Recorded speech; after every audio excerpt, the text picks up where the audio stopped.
જય શ્રી કૃષ્ણ.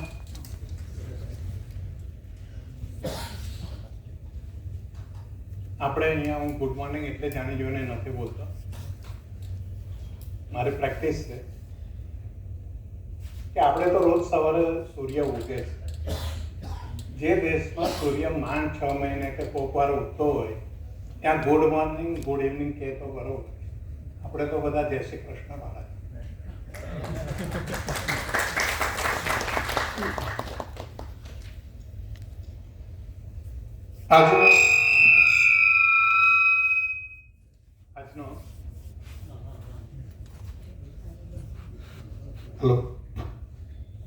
આજનો વિષય એ ગુજરાતીમાં ચાલશે ને તો બધાને સારી રીતે સમજ પડે.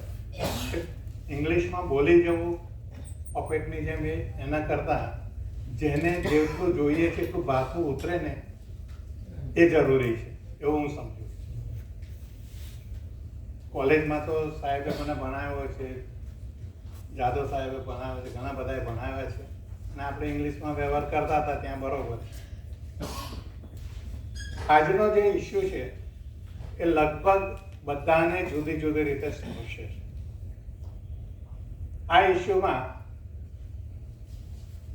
સૌથી પહેલા તો આગ કેવી રીતના લાગે છે, કયા પરિબળો છે એના ઉપર જોઈશું. ત્યાર પછી એનો શું રેગ્યુલેશન છે એના ઉપર જોઈએ થોડું. આમ તો 3 દિવસનો વર્કશોપ છે મારો આનો ફાયર સેફ્ટી ઉપરનો.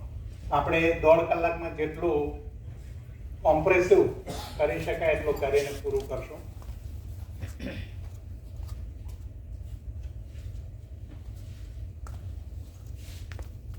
આગ એ મુખ્યત્વે 3 કમ્પોનન્ટ ભેગા થાય, ભલે પછી જિંદગીમાં હોય કે આગની વાત કરીએ. 2 હોય ત્યાં સુધી વાંધો નથી આવતો. ત્રીજું કોઈ આવે કમ્પોનન્ટ તો જ આગ લાગતી હોય છે, રાઈટ? તો એ 3 વસ્તુ ભેગી થાય અને એ 3 વસ્તુ ભેગી થયા પછી એનું જે ચેન્જ રિએક્શન આવે અને એમાં જે કંઈ ગરમી ઉત્પન્ન થાય છે એમાંથી 3 બીજા કમ્પોનન્ટ બહાર પડે છે. એક આપણે બધા જ ઓબ્ઝર્વ કરી છે, સ્મોક. બીજું લાઇટ અને ત્રીજું એ છે રેડિયેશન. આ 3 વસ્તુનો અનુભવ આપણે ડે ટુ ડે જિંદગીમાં પણ કરીએ છીએ અને એના ઉપયોગ વગર ચાલે એવું પણ નથી. પણ એ જ્યાં સુધી અગ્નિ તરીકે વર્તે છે ત્યાં સુધી આપણા સુખાકારી માટે છે. જ્યાં સુધી અગ્નિ તરીકે છે ત્યાં સુધી આપણા સુખાકારી માટે છે. સવારમાં ઉઠીને ચા પીવી છે તો સ્ટવ તો ચાલુ કરવો જ પડે છે, રાઈટ? તો એમાં પણ એ 3 કમ્પોનન્ટ છે જ. હવા, બળવાની ચીજ, પછી એ તમારે ગેસનો સિલિન્ડર હોય, ઓઇલ હોય કે લાકડું હોય, પેપર હોય, ગમે તે હોય, જ્યાં જેવી પરિસ્થિતિ. તો એ પ્રમાણે આપણને જોઈએ છીએ અને એને પ્રગટાવવા માટે આપણે આ 3 કમ્પોનન્ટમાંથી એક કમ્પોનન્ટ વાપરીએ, કાં તો માચિસ વાપરીએ, ઇલેક્ટ્રિસિટી વાપરીએ કે ગમે. તો ગરમીનો સ્ત્રોત એક ત્યાંથી લઈએ છીએ એટલે ટેમ્પરેચર રાઈઝ થાય છે. હવે આ 3 વસ્તુ જ્યાં સુધી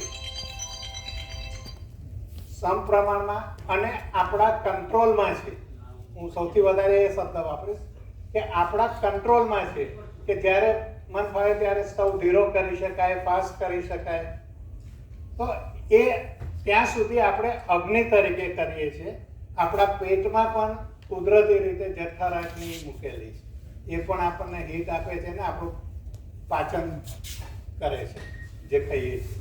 તો આ 3 કમ્પોનન્ટ જ્યાં સુધી આપણા કંટ્રોલમાં છે ત્યાં સુધી આપણે એને અગ્નિ કહીશું.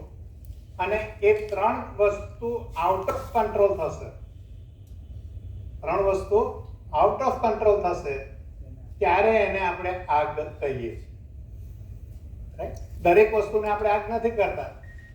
આમ તો સવારમાં તો કોઈ આપણને ચા નાસ્તો જ બનાવીને નહીં આપે, જમવાનું બનાવીને નહીં આપે. જો એને આગ કહીશું તો એને જ ફાયર એક્સટિંગ્વિશર લઈને ઓલવી નાખશું. તો આ ત્રણ વસ્તુ જે એક્ઝોથર્મિક રિએક્શન છે એમાંથી તમને એર, ફ્યુઅલ અને ટેમ્પરેચર આ ત્રણ ભેગું થાય એટલે આગમાં પરિવર્તિત થાય. આગ આઉટ ઓફ કંટ્રોલ જાય એટલે નોર્મલ કંટ્રોલ હોય તો પણ સ્મોક, લાઇટ અને હીટ તો આવે જ છે, પણ આઉટ ઓફ કંટ્રોલ થશે ત્યારે આપણે આગ કહીશું. અને આગ એ આપણે ઇંગ્લિશ વાળા ફાયર કહે છે. તો હવે આ ત્રણ વસ્તુ ભેગી થાય તો જ આગ લાગે છે, રાઈટ? શરૂઆતમાં કહ્યું કે આપણે જિંદગીને સાથે કમ્પેર કરતા રહેજો. બે મિત્રો હોય, ત્રીજો મિત્ર આવે, જ્યાં સુધી પોઝિટિવ રિએક્શન કરે સાહેબ ત્યાં સુધી એ વાંધો નથી આવતો, પણ કંઈક નેગેટિવ દેખાયું, નજરિયા બદલે તો તમારે આગ ચાલુ. તો એ જ રીતના અહીંયા પણ આ ત્રણ વસ્તુનું જે થાય છે રિએક્શન, એનાથી ફાયર થશે. એ ફાયરનો આપણે ત્રણ વસ્તુ બહાર આવે છે તો આપણે આગ લાગી છે કે નહીં એ ઓળખવું હોય તો આ ત્રણ પેરામીટર છે આપણી પાસે. ઓકે, ત્રણ પેરામીટર છે. અને આ બાજુ જે ત્રણ વસ્તુથી આગ લાગે છે તો એ ત્રણમાંથી કોઈ પણ એકને ખસેડી દઈએ તો ઓટોમેટિક ઝઘડો શાંત થઈ જાય. બે ત્રણ જણ ઝઘડતા હોય એમાંથી એકને દૂર કરી લઈએ તો ઓટોમેટિક શાંત થાય. તો આ ત્રણ કમ્પાઉન્ડ ટેમ્પરેચર, ફ્યુઅલ અથવા એર એને કાઢી નાખીએ તો દેશી ભાષામાં આપણે કહીએ કે આગને ઓલવી નાખીએ. ઓકે, ટેમ્પરેચરને ડાઉન કરવું હોય તો તમે સામાન્ય રીતે આપણે પાણી નાખીએ છીએ. ફ્યુઅલ લાકડું છે, ગેસ છે કે ગમે તે આઈટમ છે, ઓઇલ છે, એને દૂર કરી દો તો પણ આગ, જંગલોમાં આગ લાગે છે શું કરે છે? વચ્ચેથી એક આખી નીક તોડી નાખે છે, એનાથી આગળ આગ લગતી બંધ થઈ જાય છે. એ જ રીતના હવામાં જે ઓક્સિજન છે એ કમ્પોનન્ટ જરૂરી છે આગ લાગવા માટે. ઓક્સિજન ન હોય તો પણ આગ બંધ થઈ જવાની છે. એટલે એવી અમુક જગ્યા છે કે જ્યાં તમારે ઓક્સિજન બંધ કરવો પડે, એવી જગ્યા છે કે જ્યાં આગળ તમારે ફ્યુઅલ ખસેડવું પડે, અથવા એવી જગ્યા છે કે જ્યાં તમે માત્ર પાણી અથવા કોઈ એવું કંઈક નાખો કે જેનાથી ત્યાં ઠંડક ઊભી થાય અને આગ બંધ થાય. એટલે આ ત્રણ કમ્પોનન્ટ છે. હવે એ ત્રણ કમ્પોનન્ટ જ્યારે ભેગા થઈને બહાર નીકળે છે ત્યારે સ્મોક, લાઇટ અને હીટ આવે છે. એટલા જ માટે આપણે ગમે ત્યાં જોયું હશે કે જ્યાં પણ થિયેટર્સ હોય, મોલ હોય, સારી ઓફિસીસ હશે, ત્યાં આગળ તમને સ્મોક ડિટેક્ટર લાગશે. સાહેબ અહીંયા નહીં જોશો, અહીંયા જરૂર નથી. એટલા માટે કે આગળ લઈ એનબીસીના કોડમાં 300 સીટથી ઓછી સંખ્યાવાળી સીટ છે એસેમ્બલી પોઈન્ટ, ત્યાં આગળ સ્પ્રિંકલરને અથવા સ્મોક ડિટેક્ટરની જરૂર નથી. ઓકે, એટલે અહીંયા એ ચિંતા કરવાની જરૂર નથી. પરંતુ એની બીજી વ્યવસ્થા હોવી જોઈએ. તો ફાયર એક્સટિંગ્વિશર રાખી છે, એ આપણે જ્યારે નિયમ આવશે ત્યારે લઈએ. પણ આ ત્રણ વસ્તુ તમે જોતા હશો કે ઉપર વ્હાઇટ કલરનું એક સેન્સર હોય છે જેનાથી સ્મોક ડિટેક્ટ થઈ શકે, અથવા લાઇટ ડિટેક્ટ થઈ શકે, અથવા તો હીટ એટલે ટેમ્પરેચર ડિટેક્ટ થઈ શકે. આનું સાદું ઉદાહરણ આપું તો એક તો આ ઉપરનું જોયું તમે, બીજું કે જ્યાં જ્યાં પાર્કિંગ હોય છે એ પાર્કિંગ આગળ તમે સ્પ્રિંકલરના ફુવારા જુઓ છો. લાલ પાઇપ હોય ત્યાં નીચે આમ લબડતા સ્પ્રિંકલર હોય છે. તો એ સ્પ્રિંકલરની અંદર એક નાની બોટલ હોય છે કાચની, કે એની અંદર જે પાણી જેવું દેખાય છે લિક્વિડ, એ લિક્વિડ ટેમ્પરેચર મળે એટલે ફૂલે. જે રીતનું થર્મોમીટરમાં પારો ફૂલે છે અને ઉપર જાય છે એ રીતનું એ લિક્વિડ ફૂલશે, પછી આખું સીલ કરીને ભરેલું છે એટલે એને ઉપર જવાની ચાન્સ નથી મળતો, એટલે જે કાચની વોલ છે એની ઉપર પ્રેશરાઇઝ થશે. આ બધા એન્જિનિયર્સ તો સારી રીતે સમજી શકો છો. તો એ પ્રેશરાઇઝ થશે અને પ્રેશરાઇઝ થશે એટલે કાચની બોટલ તૂટી જશે, બ્રેક થઈ જશે. અને બ્રેક થશે એટલે એની સાથે સ્પ્રિંગ ઓપરેટેડ જે કોક છે એ નીચે પડશે અને પાણી ત્યાંથી ચાલુ થશે સ્પ્રિંકલર. એટલે એક ટેમ્પરેચર સેન્સર વાળું છે. એવી જ રીતનું આપણું જે સ્મોક ડિટેક્ટર છે એ પણ હવે બજારમાં કોમ્બો આવી ગયા છે. ટેમ્પરેચર પણ સેન્સ કરે છે અને સ્મોક પણ સેન્સ કરે છે. જ્યાં જેવી જરૂરિયાત એ મુજબના એ સેન્સર યુઝ કરવાના હોય છે.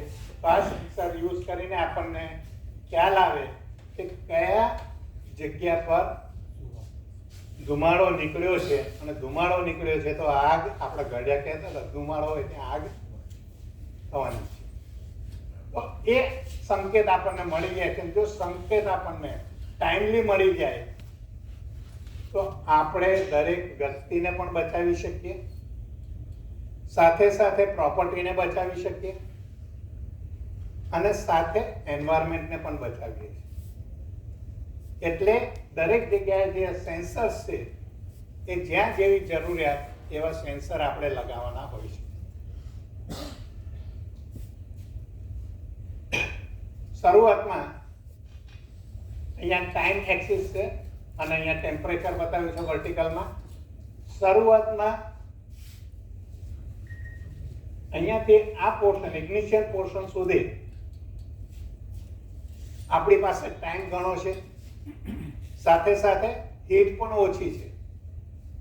આપણી પાસે હીટ પણ ઓછી છે અને હીટ ઓછી હોવાથી આપણે સામાન્ય વ્યક્તિ પણ જો થોડું નોલેજ ગેઇન કરીએ તો એને સારી રીતે ઓલવી શકીએ છીએ. We all are known as a first fighter. શરૂઆતની આગ ઓલાવવા માટે જે રીતનું કંઈક આપણને વાગ્યું હોય નાનું અમથું અને નાના પાટાપિંડી કરીને આપણે ચાલુ કરી લઈએ, અથવા કંઈક એક્સિડન્ટ થયો છે તો કોકને પાટો બાંધીને પછી એને દવાખાને મોકલી આપીએ, તો શરૂઆતની જે પ્રાથમિક સારવાર આપીએ છીએ એ રીતનું આપણું એક એઝ એન ઓર્ગેનાઇઝર ગણો, એઝ એન પ્રોપરાઇટર ગણો, કે જે પણ સંસ્થા હોય અથવા મકાન હોય ત્યાં આગળ આપણે જે કંઈ કામ કરી રહ્યા છીએ એ આપણે પ્રાથમિક ફાયર ફાઈટર તરીકે કામ કરી શકીએ એમ છે. તો આ ઇગ્નિશન સ્ટેજ છે ત્યાં સુધી આપણને વાંધો આવતો નથી. ત્યાર પછી પણ જો પ્રોપર ટ્રેનિંગ લીધી હોય તો આપણે અપ ટુ ફ્લેશ ઓવર કામ ચાલુ રાખી શકીને ફાયરને એક્સટિંગ્વિશ કરી શકીએ છીએ. એટલે ફ્લેશ ઓવર પછી આપણું કામ નથી, ત્યાર પછી ફાયર ફાઈટરને જ સોંપવું પડે અને આપણે ત્યાંથી સાઈડમાં ખસી જવું પડે, કારણ કે આપણે આપણો જીવ પણ બચાવવાનો છે. તો આ જે પોર્શન છે ફ્લેશ ઓવર, ત્યાંથી જ્યારે આ ચેન્જ ઓવર થાય છે, તમે જુઓ સમય બહુ ઓછો છે અહીંયા સુધી પહોંચવામાં અને મેક્સિમમ પીક ઉપર જાય છે અને ત્યાર પછી આપણે માત્ર એને ખાલી દૂરથી જોવાનું છે. ફાયર ફાઈટર આવે એને ગાઈડ કરવાનો છે કે આ ખૂણામાં આ જગ્યાએ આગ લાગી છે. ફ્લેશ ઓવર સુધીમાં જ્યારે તમે તમારા એપાર્ટમેન્ટમાં, બિલ્ડિંગમાં અથવા તો જ્યાં પણ છો ત્યાં આગળ આગ લાગે છે ત્યારે તમારે તો ફાયર ફાઇટિંગનું કામ કરી રહ્યા છો, સાથે સાથે તમારી ટીમના બીજી વ્યક્તિએ 100 નંબર અને 101 નંબર ઉપર ફોન કરીને જાણ કરવાની છે કે એ લોકો આવે ત્યાં સુધી તમે આ આગને બુઝાવી શકો તો સૌથી સારામાં સારું છે. હવે આ જે સ્ટેજ 3 છે કે જ્યાં ફૂલ્લી આગ થઈ ગઈ છે ત્યારે ત્યાંનું બધું મટીરિયલ ખલાસ થવાનું છે એ નક્કી છે. બધું સળગી જશે ત્યાં સુધી. ધારો કે આવો ક્લોઝ રૂમ છે, અહીંયા સળગવાનું ચાલુ થયું આ બધું સળગવા માંડ્યું અને અહીંયા એટલો બધો કાર્બન મોનોક્સાઇડ એટલે ધુમાડો જમા થઈ ગયો તો ઓક્સિજનનું લેવલ ઓછું થઈ ગયું છે. એટલે આગ ઓટોમેટિક ધીરે ધીરે ઓલવાતી જશે, કારણ કે ઓક્સિજન ઓછો આપણે શરૂઆતમાં કોઈ 3 માંથી કોઈ પણ એકને ઓછું કરવાનું છે તો ઓક્સિજન ઓછો થશે તો આ રૂમમાં ઓટોમેટિક આગ ઓલવા માંડશે. પણ હજુ અહીંયા ટેમ્પરેચર છે, અડધું મટીરિયલ સળગ્યું નથી એ પણ છે. તો હવે એ રાહ કોની જોશે? ઓક્સિજનની. જો તમે બહારનું ખોલ્યો તો બહારથી હવા અંદર આવશે અને ફરી ચાલુ થશે. તો એ સૌથી ખરાબ પરિસ્થિતિ હોય છે કે જે બહારનું ખોલવા જાય છે બહારથી આવીને અને સીધી આગ એની ઉપર બહાર દોડશે, કારણ કે અહીંયા હોટ એર છે, બહારના કમ્પેરમાં અહીંયા વધારે ગરમ છે એટલે ગરમ હવા સીધી બહાર જશે અને જે બહારનું ખોલે છે એ જ આખું સળગશે. અને this is known as the back fire. તમે પેપરમાં ઘણી વાર વાંચ્યું હશે, સાંભળ્યું હશે ન્યૂઝમાં કે બેક ફાયર થાય છે અને એટલા માટે જે ફાયર ફાઈટર હોય છે આગ ઓલવાઈ ગયા પછી તરત નીકળી નથી જતા, 15-20 મિનિટ સુધી એ રાહ જુએ છે કે ફરીથી બેક ફાયર થાય છે કે નહીં. જો થતું હોય તો એને ત્યાં ઓલવી દેવાનું. આ ગ્રાફ સમજવા માટે એક નાનો વિડીયો છે એ આપણે ચાલુ કરશું.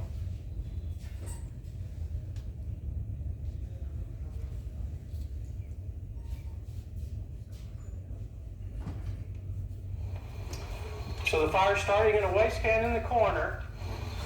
So you got a small flame just starting to flicker in there at this time. જ્યાં સ્મોક ડિટેક્ટર કે લગાવીએ છીએ That's just માત્ર paper 4 સેકન્ડમાં products in a ચાલુ garbage કરવું જોઈએ. can, as if a cigarette had been dropped in a garbage can, okay? You hear the smoke alarm initiating now, within seconds. Without that smoke alarm is what's buying you time to get out of that structure. Without the smoke alarm, you can see how fast it's beginning to spread.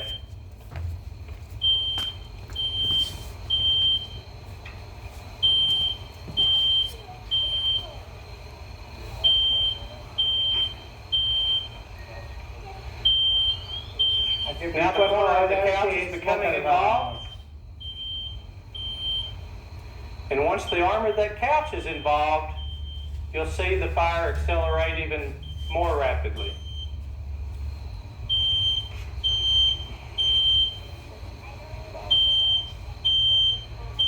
You can now start to see some black smoke coming off of the flames. In just a second, that black smoke will be filling the ceiling, and you'll start seeing that black smoke begin to exit out of the structure. You can see the smoke coming out of the front of the structure now. જેમ જેમ વધે છે તેમ તેમ temperature આજુબાજુનું વધે છે અને ડાયરેક્ટ આ કોઈ વસ્તુ સળગતી નથી. So hopefully, if you'd been home, you would have been able to exit your home already, dial 911. It takes about 2 minutes to make that 911 call and get the fire department on the road, and then it'll take us 4 or 5 minutes to get there. So about the same time that this room will be going to 1150 degrees, you hope that the fire department's arriving and extinguishing the fire.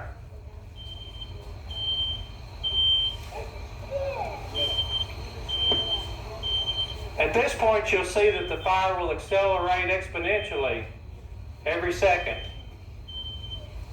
Y'all ready? Place over On there. જઈ રહ્યું sofa સાઈડમાં પકડે. Okay, now watch the material across the couch. You'll see that the material will start melting and deforming as the heat comes down. When that material starts deforming, it's giving off gas vapor that will આ ignite. Gas નીકળ્યો તે હવે આગમાં convert થશે. Now look up at the ceiling. You see the smoke burning at the ceiling now. So we're at about 1,000 degrees at the ceiling. And at this point, it's igniting see the little chair catch on fire? Go, go, go, guys.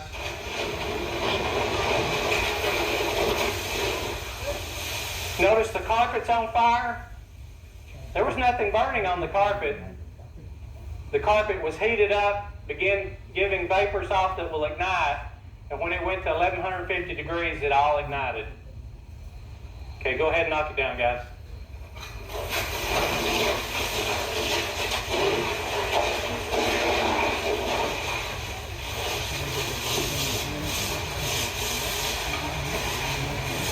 So we hope that seeing is believing.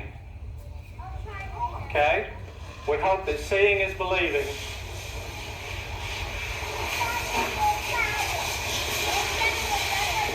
When you first notice the fire, do you make any attempt to try to put it out yourself? We would prefer you not, unless you've had some training with a fire extinguisher and have it immediately available.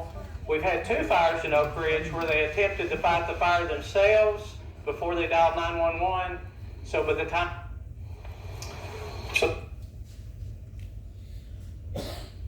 જે ગ્રાફમાં બતાવ્યું મેં એ જ વસ્તુ વિડીયોમાં છે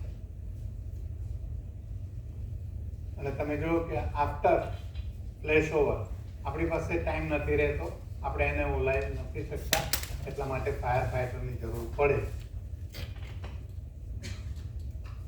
તો એના માટે આપણે ઘણી બિલ્ડિંગમાં આ ટાઈપના ઇક્વિપમેન્ટ જોઈએ છે. આ બધા ડિટેક્ટર્સ છે જુદા.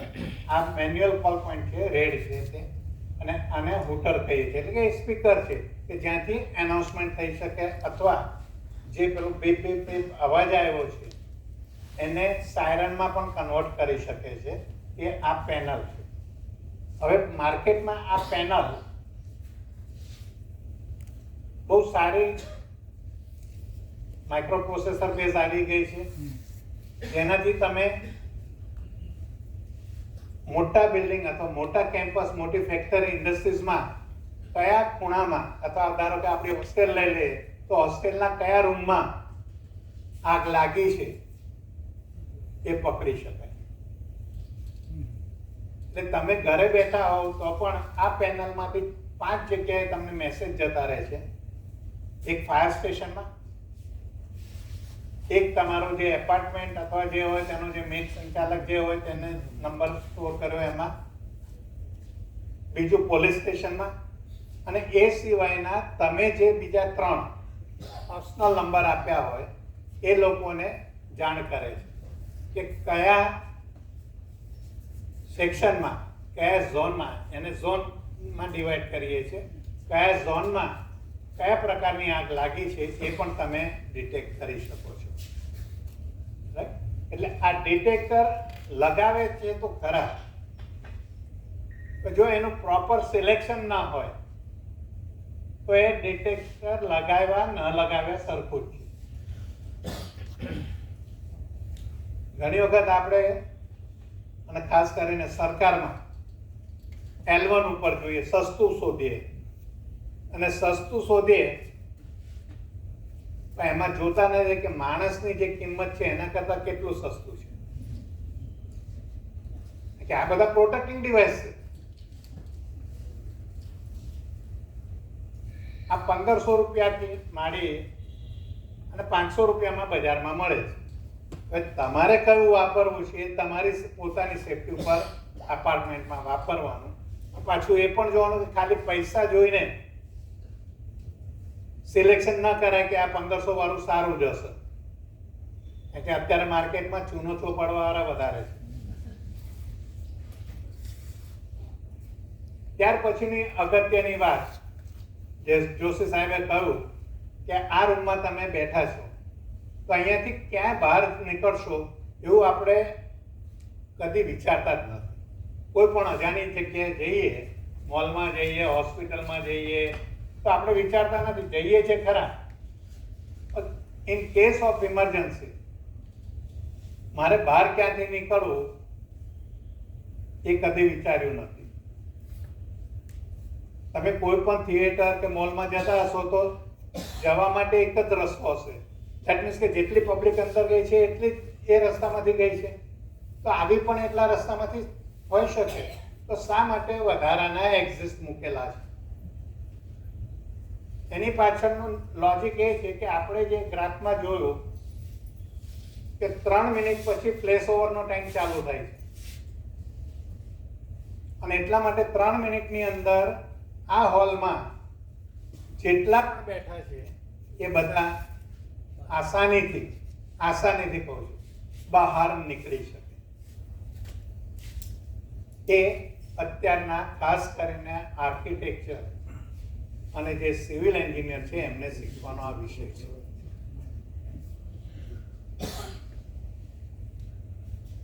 એમને આ દાદરની હાઈટ કેટલી રાખવી એ પણ એનબીસી કોડમાં ફિક્સ છે. નેશનલ બિલ્ડિંગ કોડમાં દાદરની હાઈટ કેટલી રાખવી તે પણ ફિક્સ છે, સ્લોપ કેટલો રાખવો તે પણ ફિક્સ છે, એના સ્ટેપની વિડ્થ કેટલી રાખવી અને હાઈટ કેટલી રાખવી એ પણ ફિક્સ છે. સ્ટેપ સામાન્ય રીતે 10 ઇંચનું હોવું જોઈએ. હું ઘણી વખત હોસ્પિટલના ઓડિટમાં જાઉં છું તો ત્યાં સારી હોસ્પિટલોને મેં એનઓસી આપી નથી, રિજેક્ટ કરીને બહાર નીકળી ગયો છું. કારણ કે એની જે વિડ્થ છે એ 10 ઇંચની છે જ નહીં. એની રાઇઝર છે એ બેસ્ટ ઇઝ 6 ઇંચ પણ અલાવેબલ અપ ટુ 1 ઇંચ, એટલે 6 થી 7 ઇંચની વચ્ચે જ હોવું જોઈએ. એથી વધારાનો સ્ટેપ હોય તો નાના બાળક અથવા તો ઘરડા માણસ અથવા તો પેશન્ટને જ્યારે ઉતરે છે ચડે છે ત્યારે પ્રોબ્લેમ થાય છે, અને એટલા માટે આ સાઇઝ પણ ફિક્સ કરેલી છે. મોટા ભાગના અત્યારે જે હાઈરાઇઝ બિલ્ડિંગ થઈ રહ્યા છે એમાં જ્યાં આ રૂલ્સ ફોલો નથી થતા ત્યાં હવે એનઓસીની પ્રોબ્લેમ થવાની છે. એટલે બની ગયા પછી હવે એને તોડવું તકલીફ છે. બીજું કે હાઈરાઇઝ બિલ્ડિંગ હોય તો બહારની સાઈડે સીડી જોઈશે કે સીધો એક્ઝિસ્ટ ઓપન ગ્રાઉન્ડમાં આવવો જોઈએ, જે અહીંયા બતાવ્યું છે કે આ સીધું ઓપન ગ્રાઉન્ડમાં એનો એક્ઝિસ્ટ ડિસ્ચાર્જ થવો જોઈએ. તો આવી તો સીડી આપણે રાખતા જ નથી. ખાલી એપાર્ટમેન્ટ ઊંચું બનાવી દીધું, વચ્ચે લિફ્ટ આપી દીધી, એકની જગ્યાએ 3 મૂકી દીધી, મોટા એપાર્ટમેન્ટ છે તો પણ સીડી તો એક જ છે. તો આપણે કદી એવું વિચાર્યું નથી કે આપણે આપણી સેફટી, હા સુવિધાઓ જોઈ છે, હા લિફ્ટ છે એટલે ચાલશે, પણ કદી એવું નથી વિચાર્યું કે ઇન કેસ ઓફ ફાયર અથવા ઇન કેસ ઓફ કંઈક એબનોર્માલિટી બધા સાથે એક સાથે દાદરમાંથી ઉતરશે તો શું થશે. અને નોર્મલી આપણી એક ટેન્ડન્સી હોય છે કે આમ ગમે તેટલા દોસ્ત હોય, ગમે તેટલો સારો સંબંધ હોય, પણ જ્યારે આવી કંઈ ઘટના બને છે ને ત્યારે એને ઓવરટેક ધક્કો મારીને જ આપણે આગળ નીકળતા હોઈએ છીએ. રાઈટ? તો આ એક્ઝિસ્ટ પણ તમારો વ્યવસ્થિત હોવો જોઈએ, એ સૌથી અગત્યનું છે. તમે જે ધારો કે આ રૂમ છે તમારો, આ ફ્લોર છે, એના આ રૂમમાં આ જગ્યાએ તમે બેઠા છો, પોઈન્ટ બ્લેક દોરેલું છે ત્યાં, તો અહીંયાથી તમારે નીકળવું છે બહાર, તો એક્ઝિસ્ટ અહીંયા છે અથવા અહીંયા છે, રાઈટ? તો અહીંયાથી તમે જાઓ છો તો અહીંયાથી આ ડિસ્ટન્સ ઉપર આવશો, પછી આ ડોર તરફ ગયા, ડોરમાંથી આ લોબીમાંથી અહીંયા ગયા. તો your travel distance is divided in 3 part, A, B and C. Okay, so total travel distance is A plus B plus C. જ્યારે આપણે બિલ્ડર તરીકે અથવા તો જ્યારે ત્યાં રહેવા જઈએ છીએ ત્યારે બિલ્ડરની બધી ફેસિલિટી આપણે વખાણીએ છીએ. આ ટ્રાવેલ ડિસ્ટન્સ આપણો ફ્લોર કયા ફ્લોર ઉપર છે અને ત્યાંથી મારે જમીન પર આવવાનું છે તો કેટલું ડિસ્ટન્સ થશે એ કદી વિચાર્યું નથી. હોસ્પિટલમાં પણ આ જ છે, લાંબી હોસ્પિટલ બનાવી દીધી અને ત્યાંથી પેલો પેશન્ટને ઇમરજન્સીમાં બહાર કાઢવાનો છે, કેવી રીતના કાઢશે? એની ટ્રેનિંગ પણ નથી. તો આ જે A plus B plus C A travel distance પણ આપણે એનબીસી કોડમાં ડિફાઇન કરેલું છે. ઇન જનરલ એનું જુદા જુદા કેટેગરી માટે 22 મીટરથી 30 મીટર, એટલે હું એવરેજ બધાને 25 મીટર કહું છું, અથવા 30 મીટર મેક્સિમમ લઈ લો. તો 30 મીટરથી વધારે તો નહીં જ આ ટ્રાવેલ ડિસ્ટન્સ હોવું જોઈએ, એક્ઝિસ્ટ આવી જવું જોઈએ.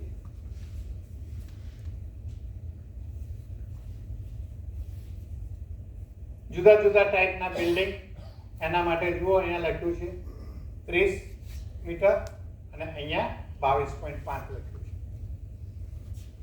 પછી એમાં ડાઉન ડિસ્ટન્સ નથી કરવાનું. નહીં, તમે જ્યાંથી નીકળો છો ત્યાંથી આ પોઈન્ટ એક્ઝિટ પોઈન્ટ ઉપર જતા સુધી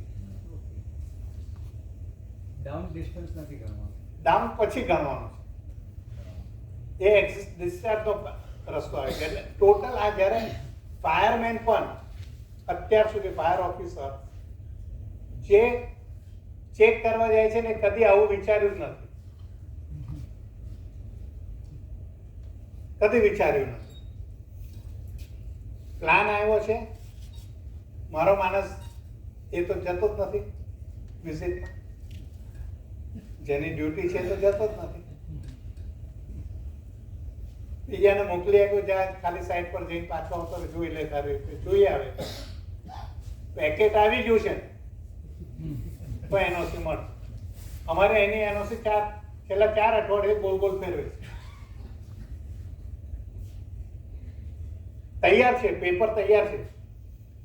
અને એ જ વસ્તુ મેં આ શાહ સાહેબના દીકરાના ડોક્ટર માટેની આપણે વાત થઈ હતી, ફોન પર આપણે વાત કરી હતી. એ પ્રમાણે એપ્લાય કર્યું તો ઓટોમેટિક શું કહે છે તમારો અનુભવ? મળી ગઈ. કોઈ જવાની જરૂર નથી પડી.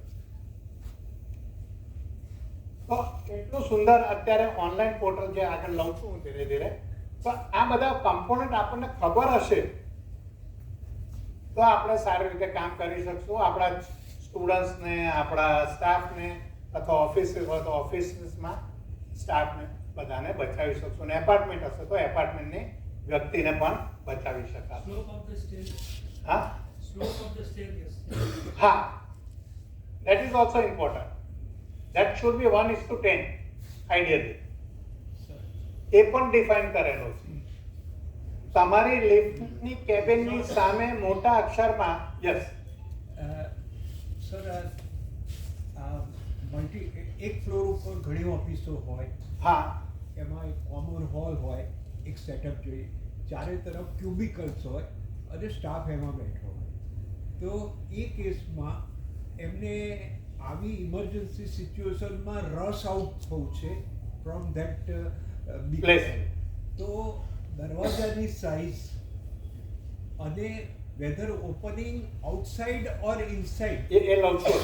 એના અંગે કઈ ગાઈડલાઈન હું હોય? હમણાં જ બતાવું છું. ઓકે, હમણાં જ બતાવું છું. હા, That is એ જ લઉં છું. આના પછી એ જ આવે છે.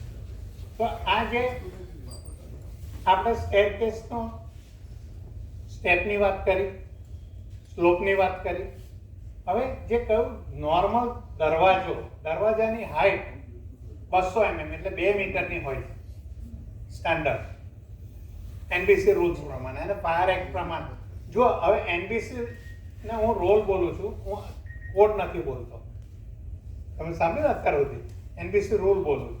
કેમ કે ગુજરાત ગવર્મેન્ટે જે એમનો ફાયર પ્રિવેન્શન એક્ટ બનાવ્યો છે 2013માં, ત્યારથી એનબીસી કોડને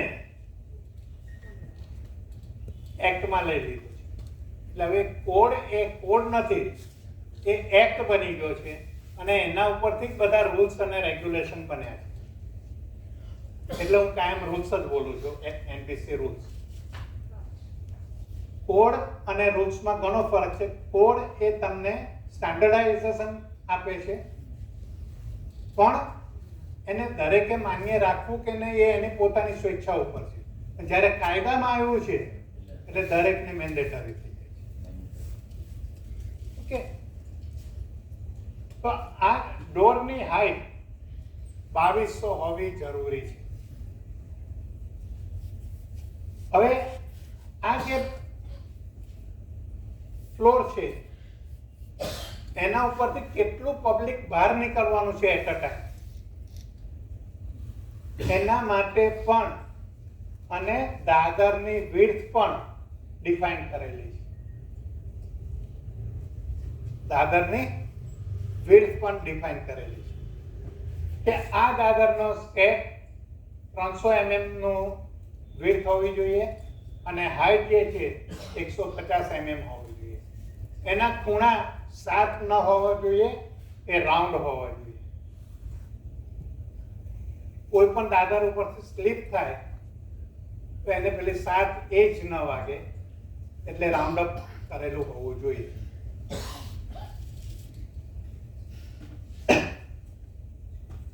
લિફ્ટ હોય તો લિફ્ટનું જે વિન્ડો આવે છે ને ગ્લાસ, એની સામે જ તમને મોટા અક્ષરે આવું લખેલું હોય કે આ 5th ફ્લોર છે, એટલે તમારે શોધવું ન પડે કે તમે 4થો માળ દબાવ્યો તો 5મા માળે આવ્યા કે 3જા માળે આવ્યા.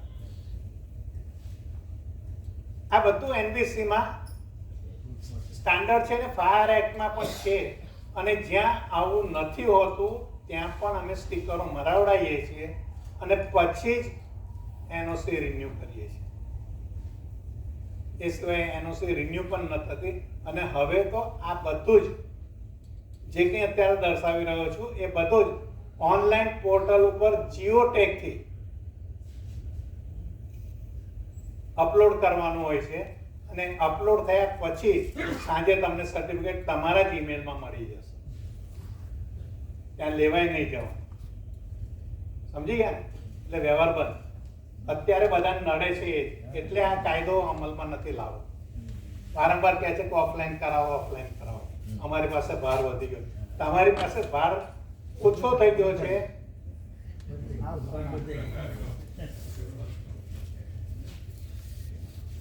બાકી અત્યાર સુધી અમે જેટલા NOC આપી છે બધા ખુશ છે.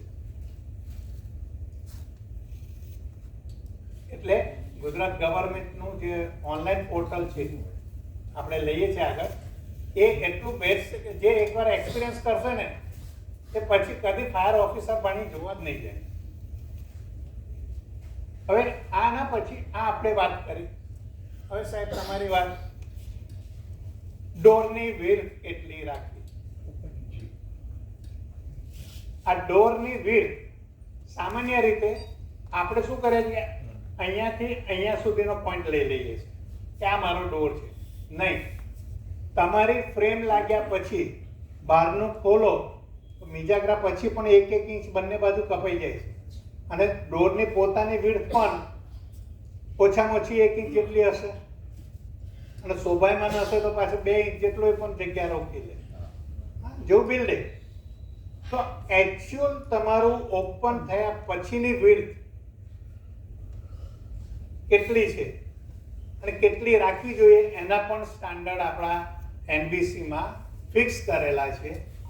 નોર્મલી મિનિમમ 1.5 મીટર હોવું જોઈએ. Clear width. દરવાજો ખોલ્યા પછી એની ફ્રેમ, એના બારણા બધું ક્લિયર થયા પછી બધા નોર્મલી 1.5 નથી રાખતા. અને એટલા જ માટે હવેથી જે નવા બિલ્ડિંગ બની રહ્યા છે 2022 પછીના, જે નવો એક્ટ એમેન્ડમેન્ટ થયો છે ત્યાર પછીના, 2013નો એક્ટ 2021માં એમેન્ડ થયો અને એમેન્ડમેન્ટ થયા પછી નવું આવ્યું છે કે તમે બિલ્ડિંગનું પ્લાનિંગ કરો, કાળો ખોદો, એ પહેલા પ્લાન એપ્રુવલ કરાવવું પડશે ફાયર ડિપાર્ટમેન્ટમાં. કે તમે જે બિલ્ડિંગ બનાવો છો એમાં ફાયરની સુવિધાઓ કઈ કઈ રાખવા માંગો છો, તમારો ઓક્યુપન્સીનો ટાઈપ કયો છે એના ઉપર એ ડિપેન્ડ્સ કરશે. અને એમાં પ્રોવિઝન એ આપ્યું છે કે આ એમેન્ડ થયેલા એક્ટ પછી આ બધાને કાયદો લાગુ પડશે. પણ જૂના જે છે 22 પહેલાના, એનું જે બિલ્ડિંગ જે રીતના છે એમાં જરૂરી મોડિફિકેશન જે શક્ય હોય પોસિબલ હોય એને જ કરવાનું છે. બાકી કોઈ પણ સીલ મારો આવે તો એને તગેડી મૂકજો. બાકી કોઈ પણ એનઓસી ન આપે અથવા તો તમને એમ કે આ બંધ કરો તો એને તગેડી મૂકજો. GDCR માં પણ લખેલું છે કે કોઈ પણ માણસ તમને નોટિસ આપ્યા વગર બંધ ના કરાય છે. તો આ તો શું છે કે આપણે કાયદા, હું તો એન્જિનિયરિંગનો માણસ પણ મને રસ હતો એટલે આ બધું જાણ્યું છે. પણ આપણે નથી જાણતા એના આ લોકો આપણને બેવકૂફ બનાવે છે. તો આ જે વિડ્થ છે, ક્લિયર વિડ્થ,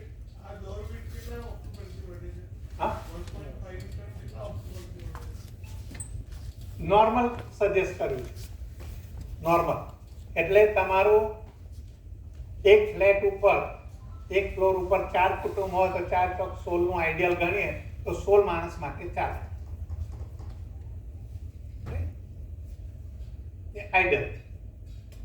પણ આવો એસેમ્બલી હોલ હોય તો એ 1.5 મીટર નહીં ચાલે. ત્યાં તમારે 2 મીટરનો અથવા 2 મીટરનો એક દરવાજો ન મૂકી શકો તો 1.5 ના 2 મૂકો. એથી વધારે ઓક્યુપન્સી હોય તો 4 મૂકો. એટલે એના મલ્ટિપલ થઈ શકે. Similarly, હા, depending on occupancy, the length of steps also should be decided. yes, it is there. It is. What is minimum, maximum Length of the step? step, that should be 1 meter to 2.5 meter. That is variable depending upon the occupancy. Your exit discharge should be like this. આજે બહારની સીડી આપણે ઘણી વખત પેલી curvature વાળી કે જ્યાં શરૂઆતમાં સ્ટેપ નાનું હોય અને બહાર જાય ત્યારે પહોળું થાય.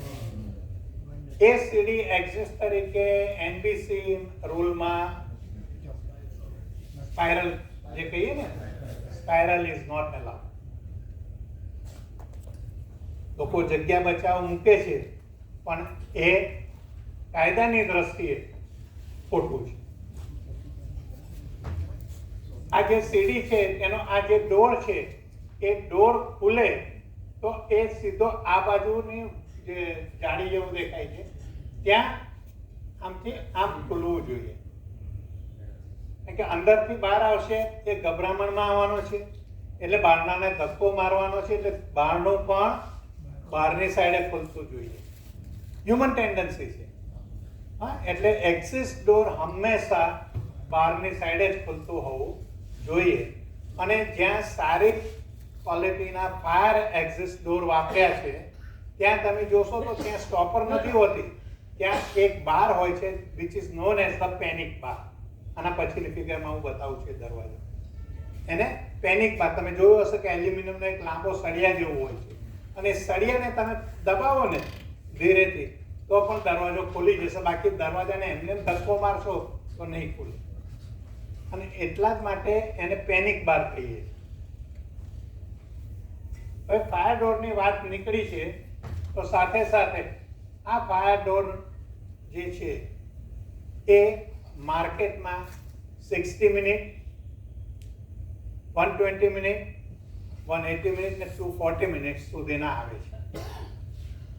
સામાન્ય રીતે ફાયર ડોર એટલે આપણે વચ્ચેનો પોર્શન ગણીએ. રાઈટ? સાચી વાત છે. ડોર કહીએ એટલે આપણે વચ્ચેનું સમજીએ છીએ. પણ ફાયરની લેંગ્વેજમાં ડોર એટલે it's including frame. It's including frame. જે એની ફ્રેમ છે એ પણ એટલી ટકાઉ જોઈએ કે આગની સામે 120 મિનિટ સુધી અથવા 240 મિનિટ જે એની પર લખેલું હોય ત્યાં સુધી એ ટકેલું હોવું જોઈએ. હવે ફ્રેમ જ્યારે ગણીએ છીએ ત્યારે એના હિન્જીસ પણ એમાં આવી ગયા, એના સ્ક્રૂ પણ આવી ગયા.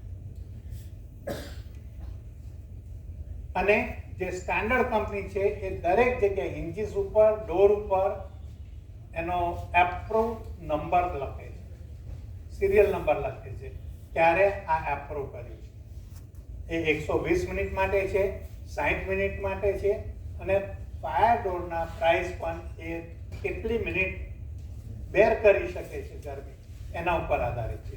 અને એ તમે સામાન્ય રીતે જોશો તો બોર્ડરની જે ફ્રેમ છે અને બીજા ગ્રો છે ત્યાં આગળ એ લખેલું હોય છે, બહુ ઝીણા અક્ષરો. સ્ટીલની ચાલે? હા, સ્ટીલની હોય તો ચાલે કે ના ચાલે? ફાયર ડોર ગમે તેની હોય પણ એમાં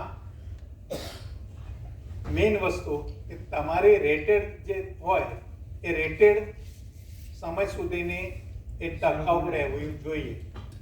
બાકી બહારનું જ ઓગળી જશે, બહારનું ટકી રહેશે અને ફ્રેમ ઓગળી જશે તો કંઈ બહારનું ઊભું નથી રહેવાનું, એ પડી જવાનું. એટલે બહારનો જે ઓક્સિજન છે એ કન્ટિન્યુઅસ અહીંયા આવા જ કરવાનો છે અને અહીંયાનો ધુમાડો બહાર જવાનો જ છે. એટલે એ ધુમાડો પાછો ઉપર જાય એટલે ઉપલા માળવાળાને તકલીફ ઊભી કરશે.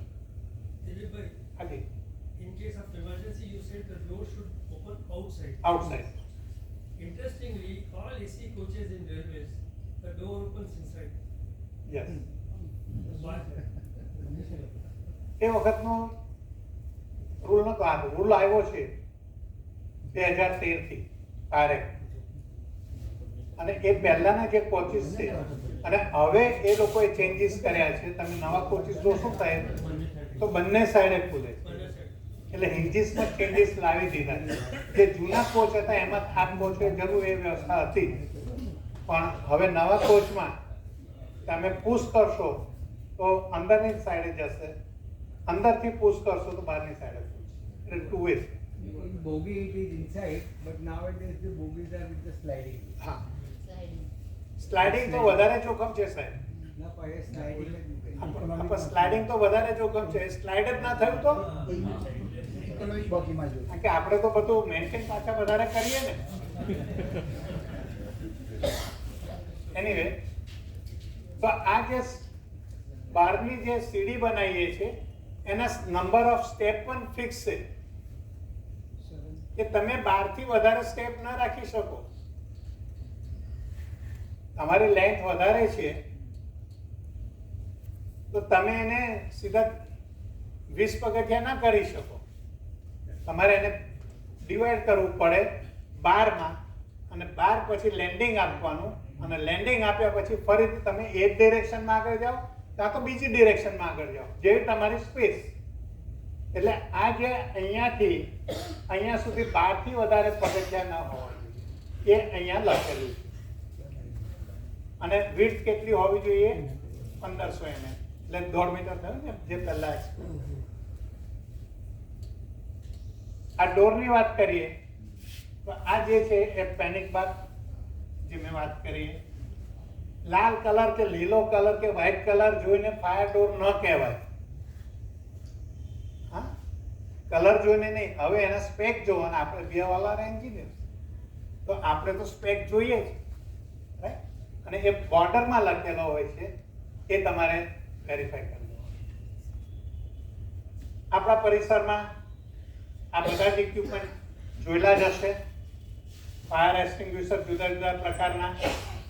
આ 1, 2 અને 3, આ જે 3 વસ્તુ છે એ ત્રણેયમાં ડિફરન્સ છે. એનબીસી કોડનું ટેબલ 7 તમે જ્યારે જોશો, નેશનલ બિલ્ડિંગ કોડ 2016 પાર્ટ 4, તમારી પાસે મોબાઈલ હોય ને ઇન્ટરેસ્ટ હોય તો ગૂગલમાં ખોલી શકો છો અને એનબીસી પાર્ટ 4 તમે ડાઉનલોડ કરીને જોઈ શકો છો કે ટેબલ 7માં શું શું વસ્તુ આપી છે. તો અહીંયા જો ટાંકી પાણીની નીચે છે અને પંપ મારફતે એને પાણી ઉપર મોકલીએ છીએ, અને જે ફ્લોર ઉપર વાલ મૂકેલા છે ત્યાંથી તમે ફાયર એક્સટિંગ્વિશિંગ કરી શકો છો પાણી. તો આ સિસ્ટમને આપણે વેટ રાઇઝર કરીએ છીએ કારણ કે પાણી એ પાઇપમાં હંમેશા પ્રેશરાઇઝ છે, ભીનું છે પાઇપ, પાણી અંદર ભરેલી છે એટલે એનું નામ વેટ રાઇઝર પાડ્યું. અહીંયા જુઓ ટેરેસ ઉપર ટેન્ક મૂકી છે, નીચે ટેન્ક નથી. ટેરેસ ઉપર ટેન્ક છે, નીચે આવે સ્પેશિયલ પાણીની ટેન્ક નથી. એટલે આ ટેન્કને ગ્રાઉન્ડ વોટર કહી શકાય, જ્યારે આને ટેરેસ ટેન્ક કહેવાય. અને ટેરેસ ટેન્ક હોય તો અહીંયા જે પંપની સાઇઝ જોઈએ છે એના કરતાં નાનો પંપ હોય તો પણ અહીંયા ચાલે, કારણ કે ગ્રેવિટેશનલ ફોર્સથી એડ થવાનું છે, એટલા માટે એ નાનો પંપ હોય અને એને આપણે બુસ્ટર પંપ પણ કહીએ છીએ સાદી ભાષામાં. તો ટેરેસ પંપ ઉપર બુસ્ટર પંપ મૂકો અને એનાથી તમને જોઈતું પ્રેશર લાઈનમાં આવી શકે ને તમે આગ ઓલવી શકો છો 10 ફૂટ. હા, પણ એમાં નીચે એક વધારાનો 2 વે અથવા 1 વે અથવા 4 વે ઇનલેટ આપેલો હોય છે.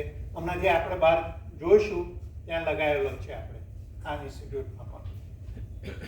તો એ 4 વે 2 વે ઇનલેટનું કારણ એક જ છે કે ધારો કે અહીંયાની ટાંકીનું પાણી અથવા અહીંયાનું પાણીની ટાંકી ફૂટી ગઈ અને ફાયર વધી રહી છે, તો ફાયર જે ટેન્ડર આવી રહ્યું છે એ સીધું આવી રીતનો પાઇપ લગાવી દે આપણા 4 વે 2 વે ઇનલેટમાં અને એ પાણીનો સીધો ઉપયોગ આપણા એસ્ટાબ્લિશ કરેલા પાઇપલાઇનમાંથી પાણી લઈ શકાય જે તે ફ્લોર ઉપર. હવે આની અંદર જુઓ તો નીચે પણ ટાંકી નથી ને ઉપર પણ નથી, એટલે આ ભૂંગળું ખાલી જ રહેવાનું છે કાયમ માટે. અને એટલા માટે આ સિસ્ટમને આપણે ડ્રાય રાઇઝર કહીએ. તો 3 અલગ અલગ પેટર્ન છે. તમને દરેક બિલ્ડિંગમાં જ્યાં જેવી જરૂરિયાત NBC કોડ ટેબલ 7 માં આપેલું છે કે કયા બિલ્ડિંગ માટે કઈ સિસ્ટમ જરૂરી. એમાં R લખ્યું છે એ રિક્વાયર્ડ છે, NR લખ્યું છે ત્યાં નોટ રિક્વાયર્ડ છે. ઓકે, હવે મોટા ભાગની જગ્યાએ તમે આવી હોઝરીલ જુઓ છો. આ હોઝરીલ કોઈ પણ માણસ સરળતાથી વાપરી શકે એ માટે ડિઝાઇન કરેલી છે. એનો ડાયામીટર 25 mm હોય છે પાઇપનો, અને જે આગળ નોઝલ છે એ નોઝલ થી પાણી સહેલાઈથી આપણે ગાર્ડનમાં પાણી છાંટી શકતા હોય એવું હાઈ પ્રેશરાઇઝ પાણી આવે અને એનાથી આગ સહેલાઈથી ઓલવી શકાય, એટલા માટે એ હોઝરીલ લગાવેલી છે. અને આ હોઝરીલ કોઈ પણ નાનું બાળક પણ આસાનીથી વાપરી શકે. હવે તમને થશે કે આ જે છે આ સિસ્ટમ આપણે ઘણી બધી જગ્યાએ જોઈએ છે, પણ અહીંયા જુઓ, તમે જે જુઓ છો તેને અહીંયા જે બતાવી છે એમાં ઘણો ફરક છે. દેખાય છે? લાગે છે કંઈ ચેન્જ? તમે જે અત્યાર સુધી જ્યાં પણ સ્પ્રિંકલર જુઓ છો એ બધા ડાઉનવર્ડ છે. આ સ્લેબ આવ્યો, સ્લેબ લેવલથી એક પાઇપ ગયો, ત્યાંથી આમ નીચે પાઇપો આવે છે અને નીચે આવે છે ત્યાં આગળ થોડું સ્પ્રિંકલર લાગેલું છે. ઓકે, બધા જ આપણે એન્જિનિયર છે. નીચે આગ લાગી છે તો ગરમ હવાને ખબર છે કે અહીંયા સ્પ્રિંકલર આવે તો હું અહીં ઊભો રહી જાઉં? એ તો ઉપર જ જવાની છે ગરમ હવા. એ ઉપર જશે એટલે ઉપરના જેટલા હોલ્સ છે, ખાંચા છે, અહીંયા જુઓ આ સ્લેબ લેવલ ની નીચે કોલમ છે, કોલમની ઉપર પાઇપ લગાવી છે અને આ પાઇપથી આ પાઇપ એક્સટેન્ડ કરીને આપણે ત્યાં શું કરીએ છીએ, અહીંયાથી આમ નીચે લાવીએ છીએ. જ્યારે અહીંયા મેં ઉપર મૂક્યું છે. ઉપર મૂકવાથી ફાયદો એ થશે કે આ સીધું છતને અડકે છે, એટલે જે નીચેથી ગરમ હવા આવી છે એ બધો ગેસ અહીંયા જમા થશે ને આ જલ્દીથી ઓન થશે.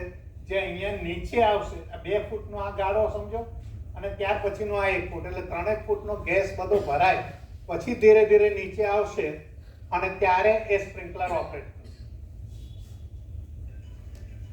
એટલે હું જ્યાં જ્યાં શક્ય હોય ત્યાં જઉં છું ઓડિટમાં, ત્યારે આ પાઇપો કશું જ નહીં, નીચે છે તો ઊંધી ફેરવાય.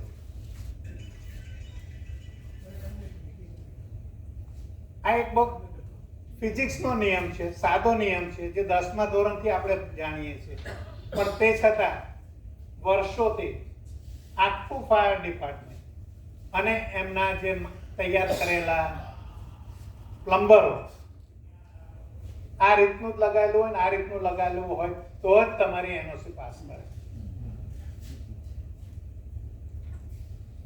પરંતુ જ્યારે GIDA માં પહેલી વાર મારું લેક્ચર હતું ફાયર ઓફિસરો માટે, ત્યારે મેં આ સમજાવ્યું ત્યારે કે સાહેબ અમને આ ખબર હતી. ત્યાર પછી હવે ધીરે ધીરે એ લોકો ચેન્જીસ લાવવામાં આવ્યા છે એટલે એકચ્યુઅલી આપણે ત્યાં જેટલા સ્પ્રિંકલર પાર્કિંગમાં લગાયા છે તે નીચેની સાઈડે છે તે ક્યાં હોવા જોઈએ? નીચેની સાઈડે હોવા જોઈએ. ક્યાં હોવા જોઈએ? આવું જ્યાં ફ્લોરિંગ કર્યું છે ઉપર, ફોલ સીલિંગ કરી છે, છુપી છત. ઓરિજિનલ છત તો ઉપર છે, પણ છુપી છત નીચે લાવ્યા તો હવે એની ઉપર તમે ઊંધું કરીને ઉપર મૂકશો તો ધુમાડો ઉપર જવાનો નથી.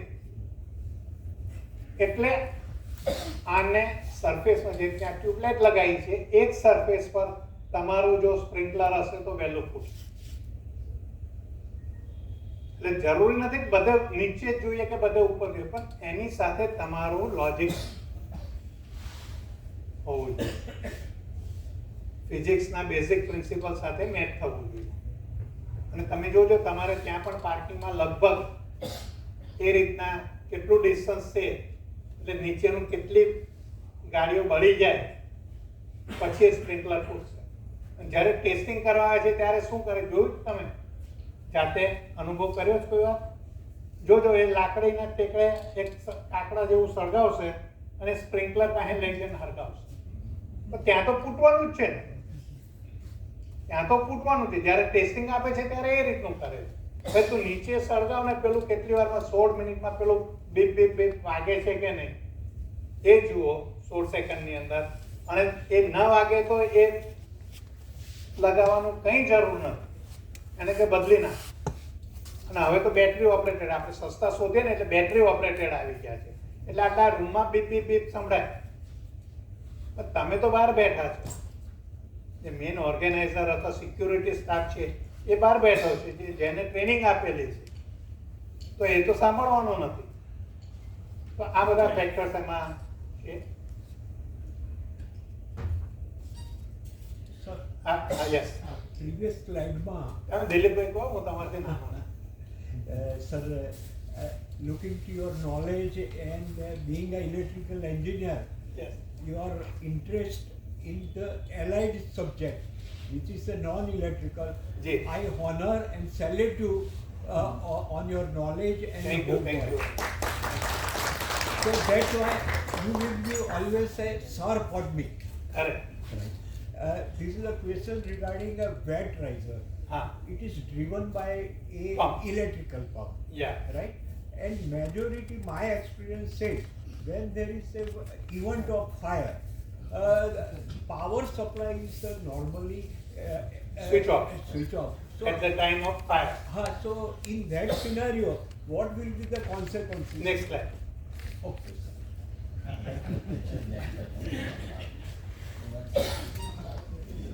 ઇન્ડસ્ટ્રીઝમાં જ્યાં હાઈલી ફ્લેમેબલ આઇટમ છે, ટેન્ક છે, તો ત્યાં જઈને નજીકથી આપણે કોઈ આગ ઓલવવાના નથી. ફાયર ફાઈટર પણ નજીકથી જઈને ન ઓલવી શકે. એટલે એના માટે મોનિટર સિસ્ટમ રાખીએ છીએ. અને આ મોનિટર સિસ્ટમથી એને પાણીનો ફ્લો આપવામાં આવે છે, અથવા એની ઉપર સ્પેશિયલ અરેન્જમેન્ટ કરેલી હોય છે પાણીની પાઇપોની, કે જેથી એ ચાલુ ઓટોમેટિક થઈ જાય ને એની ઉપર શાવરિંગ થાય, કે જેથી આગ ત્યાંની ત્યાં બુઝાઈ જાય. ઇન્ડસ્ટ્રીઝનો અત્યારે સબ્જેક્ટ નથી એટલે હું બહુ એને ભાર નથી આપતો. આ જે 4 વે, આ 1 વે ઇનલેટ છે, 2 વે ઇનલેટ છે, 3 વે છે અને 4 વે છે. આ નોર્મલી દરેક અપાર્ટમેન્ટ બિલ્ડિંગની બહાર લગાવેલું છે. હવે તમને ખ્યાલ આવી ગયો છે કે આ શાના માટે છે? જે પાણીનો બંબો આવી રહ્યો છે, ફાયર ફાઈટર આવી રહ્યું છે, એમાંથી પાણી ઇન્જેક્ટ અંદર કરવા માટે, અથવા બાજુના બિલ્ડિંગમાં જરૂર પડે તો ત્યાં આગળ એક આઉટલેટ પણ આવો હોવો જરૂરી છે, કે આઉટલેટમાંથી પાણી લઈને બંબો ભરીને બીજાનું બિલ્ડિંગ ઓલવી છે.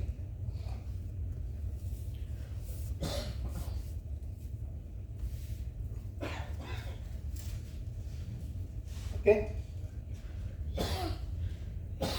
જ્યાં હાઈલી ઇલેક્ટ્રિકલ પેનલ છે ત્યાં ગેસ સપ્રેશન સિસ્ટમ વાપરીએ છીએ. કે ગેસ એ એવી આઇટમ છે કે ફાયરને એક્સટિંગ્યુશ કરશે અને હવામાં જતી રહેશે.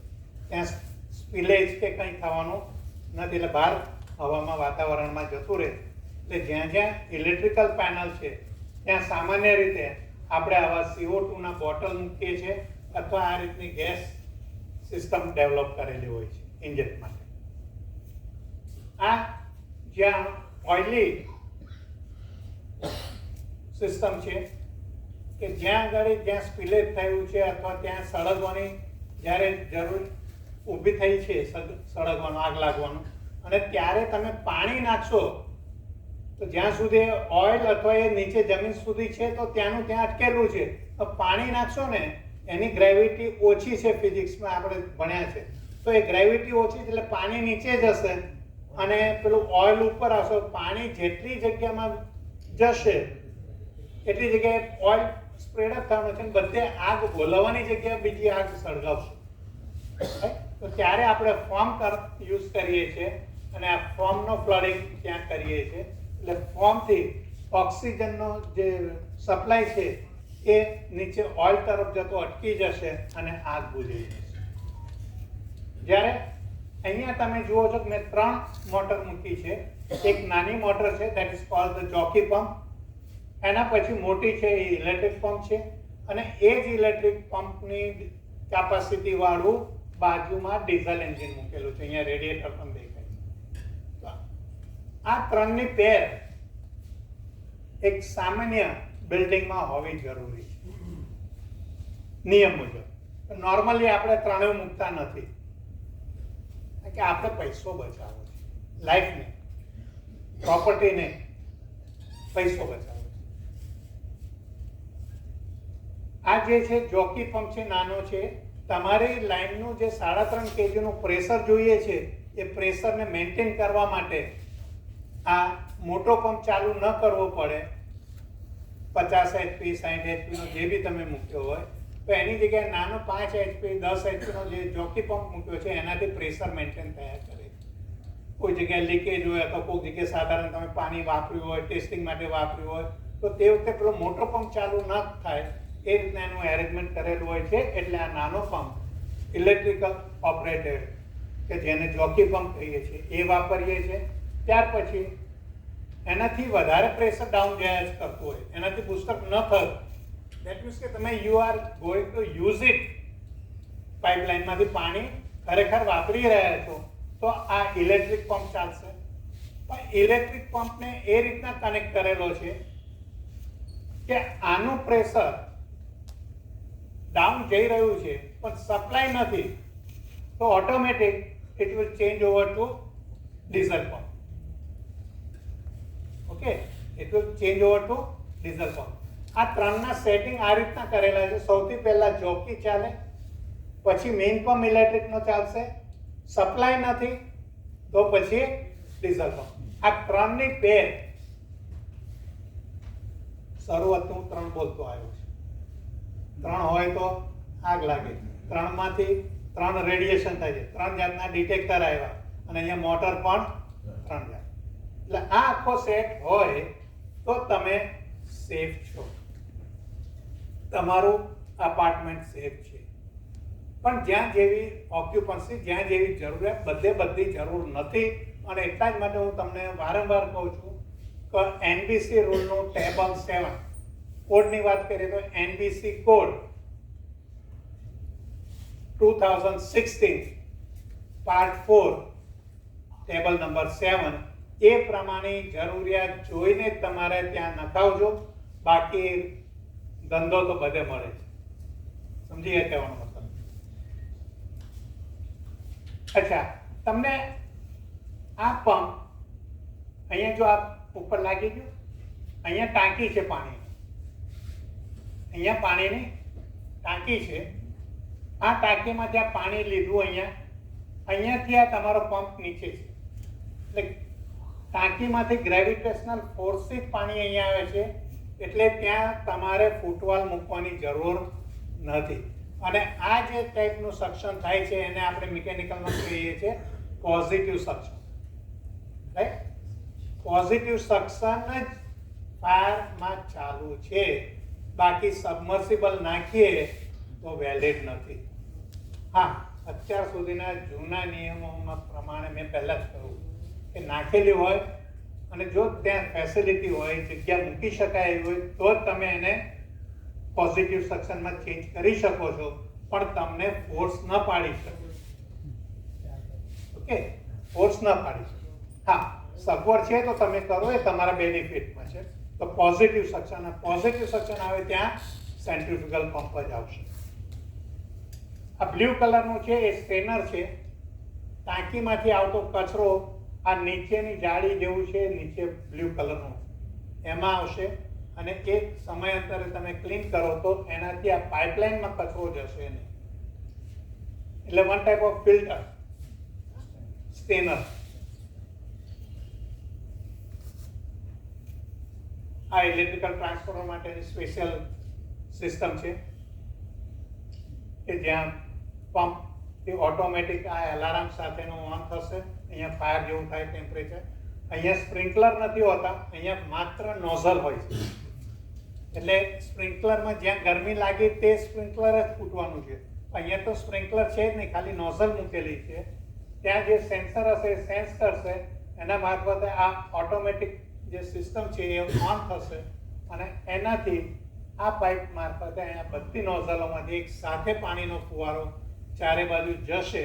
પણ એ પહેલા અહીંયાનું જે ઇલેક્ટ્રિકલ કનેક્શન છે એ કટ ઓફ થઈ જાય છે. ઓકે, તો બધા પાવર વાળા સાહેબો બેઠા છે અહીંયા. પાછળની સ્લાઇડમાં એક પોઈન્ટ એડ કરવાનો હતું કે જે ફાયરના પંપ હોય છે ને, એનો જે સપ્લાય છે પાવર સપ્લાય, એટલે પીસીસી પેનલ કે એમસીસી પેનલ થઈ જાય. તો જ્યારે આગ લાગે ને પીસીસી પેનલમાં જો આગ લાગે તો ફાયર પંપનો સપ્લાય જ બંધ થઈ જતો હોય. તો અત્યારે એક નવી પ્રેક્ટિસમાં એવું છે કે આપણે બસ બાર જે ટ્રાન્સફોર્મર એનો જે આઉટપુટ હોય 415 વોલ્ટ, એમાંથી ડાયરેક્ટ કનેક્શન જો ફાયર પંપને આપીએ વિથ એમસીસી કે કોઈ પણ એક સ્વિચ જેવું છે, તો એ વધારે પ્રોટેક્ટિવ રહે છે. એવું અત્યારે ઇન્ડસ્ટ્રીમાં થાય છે. તો એનો પર આમાં એવું છે કે તમારી જે નવી સિસ્ટમો જેટલી ડેવલપ થાય છે એ બાય ટ્રાયલ એરરથી ખબર પડશે કે કેટલી ફૂલપ્રૂફ થાય છે. ફરી ફરીને આપણે જૂના પર જ આવવું પડે.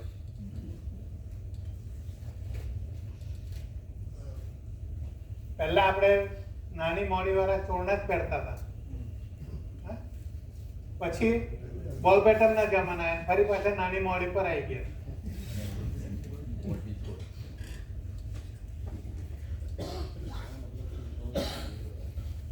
આ જે અત્યાર સુધી સિસ્ટમ બતાવી ને એ બધી મેં એક્ટિવ સિસ્ટમ બતાવી. એક્ટિવ સિસ્ટમ એટલે કે જ્યાં મિકેનિકલ અથવા મેન્યુઅલ મેન પાવરની જરૂરિયાત પડે છે. એક્સટિંગ્વિશર વાપરો કે એક્ટિવ છે, તો એક્ટિવને વાપરવા માટે આપણે મેન પાવર જોઈશે.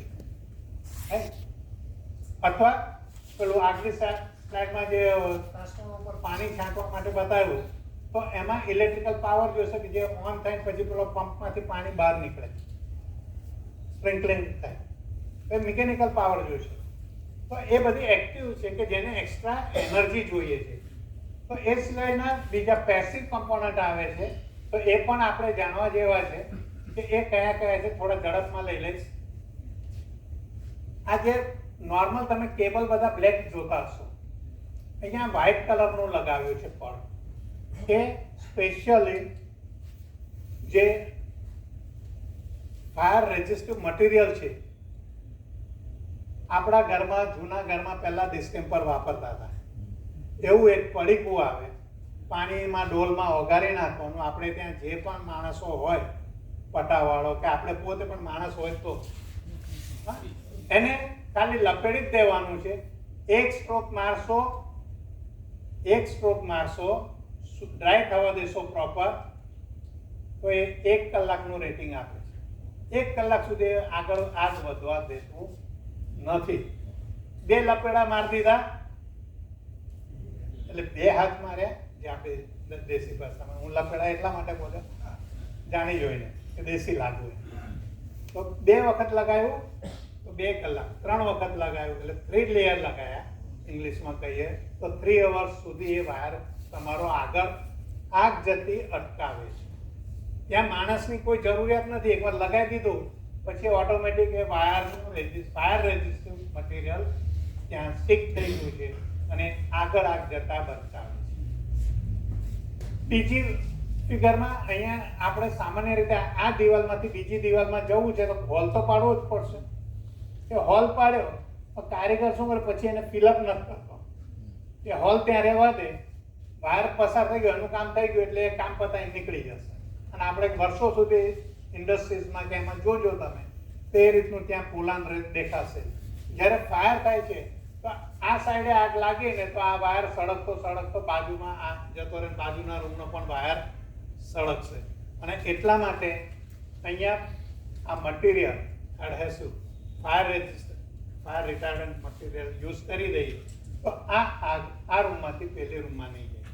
બીજો ફાયદો એ થશે કે એ રૂમમાંથી જે ટોક્સિક ધુમાડો છે, ધારો કે રેક્સિન છે, વાયર બળે છે, રબર બળે છે, તો એનો જે ટોક્સિક ગેસીસ છે એ પણ આ રૂમમાંથી બીજા રૂમમાં નહીં જાય. એટલે બીજા રૂમવાળા પણ સેફ રહેશે.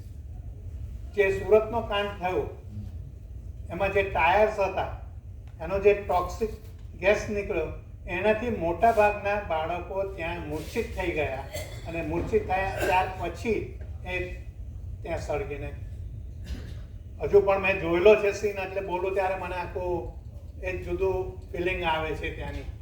તો 20 બાળકો ત્યાં માત્ર ને માત્ર ધુમાડાથી મર્યા છે. 2 જણા જે ઉપરથી કૂદ્યા, ઘણા બધા બાળકો, 2 જણનું અવસાન ત્યાં કૂદવાના કારણે થયું છે, એ હોસ્પિટલમાં ગયા પછી. બાકી એ ઘટના હજુ મેં ભૂલી નથી શકતો, કારણ કે હું જાતે જ જોયેલી છે. એ જ વસ્તુ અમદાવાદની શ્રેય હોસ્પિટલમાં મંત્રીશ્રીની હતા એટલે કેસ દબાઈ ગયો, પણ એમાં પણ પેશન્ટો એમાં જ ફૂંકાયા છે, અને એ પણ આપણા ઇલેક્ટ્રિકલ જોખમને લીધે. જે બેડ હોસ્પિટલમાં 5 બેડ હતા,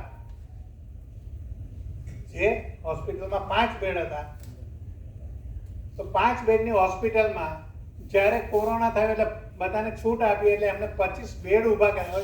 તમે જુઓ, 25 બેડ ઊભા કરવાથી નથી વાત પડતી, એ આઈસીયુના 25 એટલે એની સાથેના બીજા ઇલેક્ટ્રિકલના ઇન્સ્ટ્રુમેન્ટ્સ વધ્યા છે, અને લોડ એને ચેન્જ નથી કરાયો. એને લોડ ચેન્જ કરાયો નથી, એટલે જે કન્ઝમ્પશન છે એ વધી ગયું, અને એ કન્ઝમ્પશન એટલું બધું વધ્યું કે એના વાયરોથી માંડીને નીચેનું જે ટીસી હતું, ટ્રાન્સફોર્મર, એ પણ બ્લાસ્ટ થયું. એટલે હોસ્પિટલમાં જ્યારે જઈએ છીએ ત્યારે સાહેબને ખબર છે ઓછામાં ઓછા 25 જુદા જુદા એના લાયસન્સીસ ચેક કરવા પડે છે.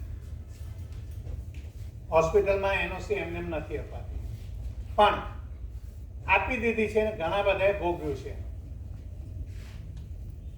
આપણા એસએસજીમાં પણ હમણાં થોડા દિવસ ઉપર 2 મહિના, લગભગ 2 મહિના થયા મારી આંખની ટ્રીટમેન્ટ હું ત્યાં જ કરાવતો હતો યુનિવર્સિટીના લીધે. તો ત્યાં કરાવતો ત્યારે મેં કહ્યું હતું કે આ અહીંયા તમારે આગ લાગે એવું છે અને આ સ્પ્રિંકલરો કામમાં નથી લાગવાના. એટલે કે અમે શું કરીએ, અમને તો કોન્ટ્રાક્ટર છે, કોન્ટ્રાક્ટર કરે ત્યારે તમે રોકો ને. અને થોડા દિવસ પછી એ આઈ ડિપાર્ટમેન્ટમાં આગ લાગી અને કશું જ બચ્યું. હવે અહીંયા જો 2 મટીરિયલ લગાવ્યા છે પડદાના. એક પડદા ઉપર મેં ફાયર કોટિંગ લગાવ્યું છે અને એક ઉપર નથી લગાવ્યું. તો જે ફાયર કોટિંગ નથી લગાવ્યું તે પડદો આખો સળગી ગયો છે. અહીંયા નીચેનો પોર્શન માત્ર બ્લેક થયો છે, સળગી નથી ગયો. તો ધીસ ઇઝ ધ પ્રોપર્ટી કે ફાયર રેઝિસ્ટન્સ મટીરિયલ એટલે કે એક્ટિવ મટીરિયલ યુઝ કરવાથી આપણને શું શું ફાયદો થાય છે. એટલે હવે તો જો કે વાયર જે કંપની છે એ ફાયર રેઝિસ્ટન્સ પ્લસ ફાયર રિટાર્ડર બંને ટાઈપના કેબલો બજારમાં આપે છે, અને બંને કેબલ જે બજારમાં આપે છે ત્યારે આપણે સાદો પીવીસી નો વાયર ન વાપરવો જોઈએ. Yes, now FRLS cables are available. Yeah. And in Valancourt they have already used the FRLS cable. Now the barrier, the wall barrier, which we used to have that thing, it was having only one problem, that if water comes there, it gets right. So we had applied to make this wall barrier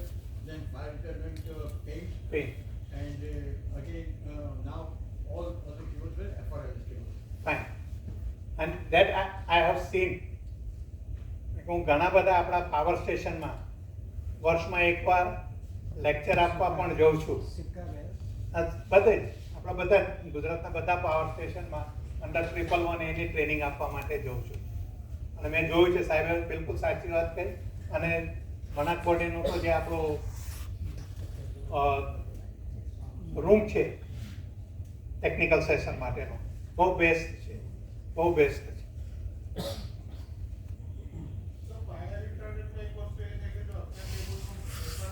આખા કેબલમાં લગાવવાની જરૂર નથી. જ્યાં turning છે એ પણ હું તમને કહું કે જ્યાં ટર્નિંગ આવે છે કેબલનો, કે જ્યાં મેક્સિમમ હીટ જનરેટ થાય છે, ત્યાંથી 1 મીટર રાઈટ હેન્ડ સાઈડે 1 મીટર લેફ્ટ હેન્ડ સાઈડ લગાવી દો. આખા કેબલને લગાવવાની જરૂર નથી.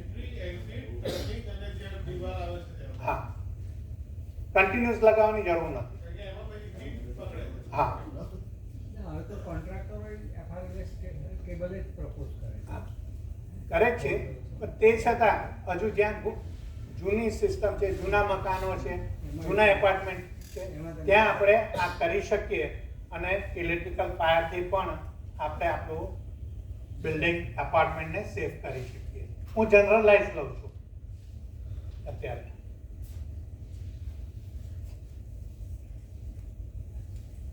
હવે આ સેકન્ડ પોર્શન, ફાયર એનઓસી જરૂરી છે કે નહીં, કયા સંજોગોમાં જરૂરી છે. ફાયર એનઓસી હોય કે ન હોય, તો આપણને આપણી જિંદગી વાલી હોય તો એની સિસ્ટમ નખાવી જોઈએ. કે આપણી જિંદગીની કોસ્ટ કરતા ફાયર એનઓસીની કોસ્ટ વધારે નથી. એટલે કોઈ પણ નિયમ હોય કે ન હોય, ગુજરાત ફાયર સેફ્ટી એક્ટ પ્રમાણે પણ જરૂરી છે, બીજા નિયમો પ્રમાણે પણ જરૂરી છે.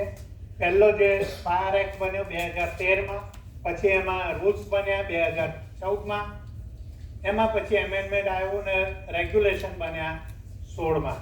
ઘણા બધાને ખબર જ છે કે એક્ટ એટલે શું, રૂલ્સ એટલે શું અને રેગ્યુલેશન શું. એક્ટ એ આખા ઓલ ઓવર ઇન્ડિયા માટે એક જ હોય છે. એક્ટ આખા ઓલ ઓવર ઇન્ડિયા માટે એક જ હોઈ શકે. એના ઉપરથી દરેક સ્ટેટને પાવર આપ્યા છે એમના રૂલ બનાવવાનો. એ રૂલ બનાવે અને રૂલ્સ બનાવ્યા પછીનો ત્રીજો પોર્શન છે એ ઇમ્પ્લિમેન્ટેશન પાર્ટ. અને ઇમ્પ્લિમેન્ટેશન પાર્ટ છે તે માત્ર ને માત્ર જે તે ડિપાર્ટમેન્ટ કરતું.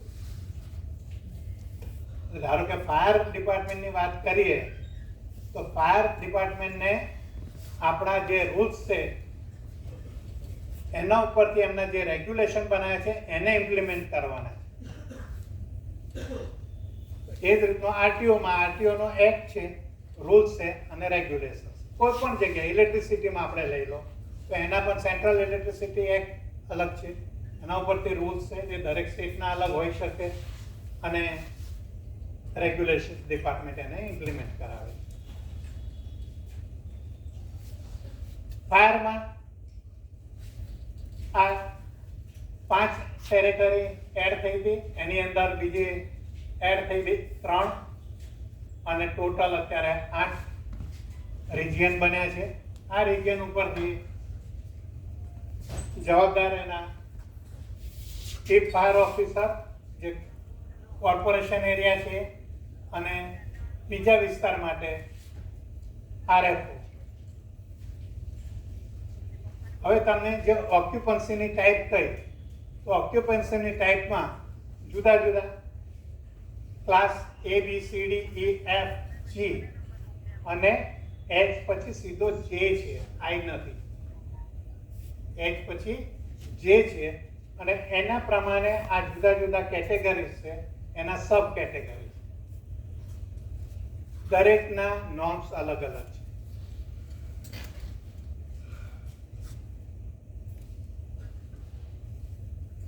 જે રૂલ્સ એમેન્ડમેન્ટ થયા છે 21માં, કે એક્ટ એમેન્ડમેન્ટ થયું એટલે રૂલ્સ એમેન્ડમેન્ટ થાય, એના પછી રેગ્યુલેશન પણ એમેન્ડમેન્ટ. તો રૂલ્સ જે એક્ટ બન્યા છે એમાં 3rd શેડ્યુલમાં લખ્યું છે કે કયા કયા બિલ્ડિંગને કયા કયા બિલ્ડિંગને ફાયર સેફ્ટી સર્ટિફિકેટ એટલે કે એનઓસી લેવાની જરૂરિયાત છે, right? All high rise building કે જે 15 મીટરથી ઊંચી છે, 15 મીટરથી ઊંચી છે, અબાવ છે, તેને જરૂરિયાત છે. હવે આ સમજવા જેવું છે. તો એનો મતલબ એ આ લોકોને લેવાની જરૂરિયાત છે, એટલે 15 મીટરથી નીચેની બિલ્ડિંગને લેવાની જરૂરિયાત. ક્લિયર? હા, એ પછી આગળ લઉં છું, હા નહીં, એ હજુ આગળ આ તો જનરલાઇઝ કર્યું કે જેટલી ઓલ હાઈ રાઇઝ બિલ્ડિંગ 15 મીટરથી ઉપરની છે એને તો લેવાની છે જ, એને લેવાની જ છે, બાકીનાને લેવાની જરૂરિયાત નથી, આવું કાયદો કહે છે. ત્યાર પછી બીમાં શું લખે છે? Special building those are hotel, educational, institutional, business, mercantile, storage, hazardous, mixed occupancy. જે એક ફ્લેટ ઉપર આપણે વાત કરી કે જુદા જુદા ધંધાવાળી દુકાનો છે અથવા જુદા જુદા ઓક્યુપન્ટ્સ છે, તો એ મિક્સ ઓક્યુપન્સી ગણી લે. મેઇન કઈ તો આગળ જે 9 પ્રકાર બતાવ્યા તે જ, એક કરતા બીજું ભેગું થયું એટલે મિક્સ ઓક્યુપન્સી. હવે એની અંદર બહુ સરસ લખ્યું, where any of this building have floor area more than 500 square meter, more than 500 square. એનો મતલબ એ કે 500 સ્ક્વેર મીટરથી ઓછી છે એને લેવાની જરૂર નથી, પણ તોય લોકો માહિતી મારે. હા, એ મારવાનો હક નથી એમને.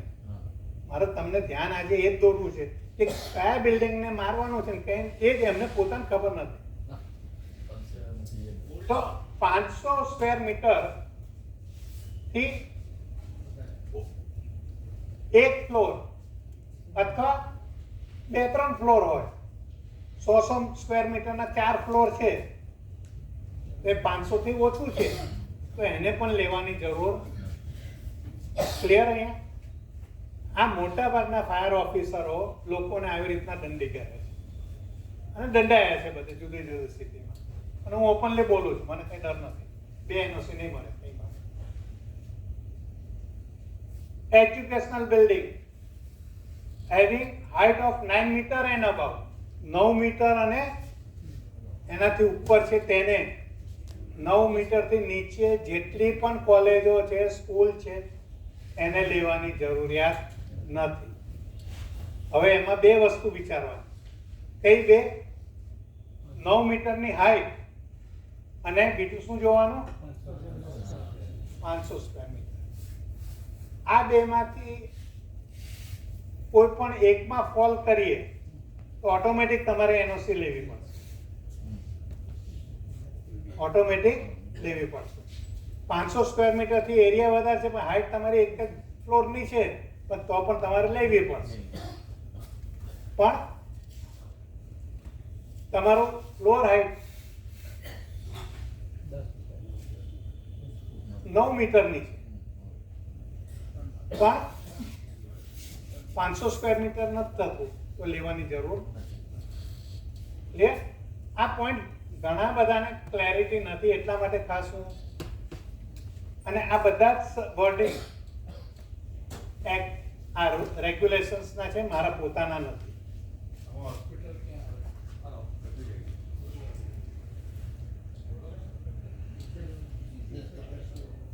જય Shri Krishna.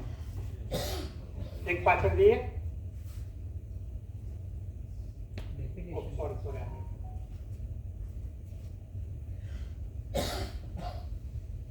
C1, C2, C3 એ તમને લાગુ પડશે એને BH વાળા.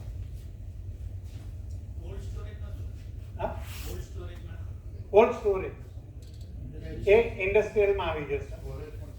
હા, એ સ્ટોરેજનું છે પણ એ ઇન્ડસ્ટ્રીયલમાં આવશે, G1 G2 G3 માં નહીં. સોલર રૂપટોપ નહીં ગણવાનું. તમારું ગ્રાઉન્ડ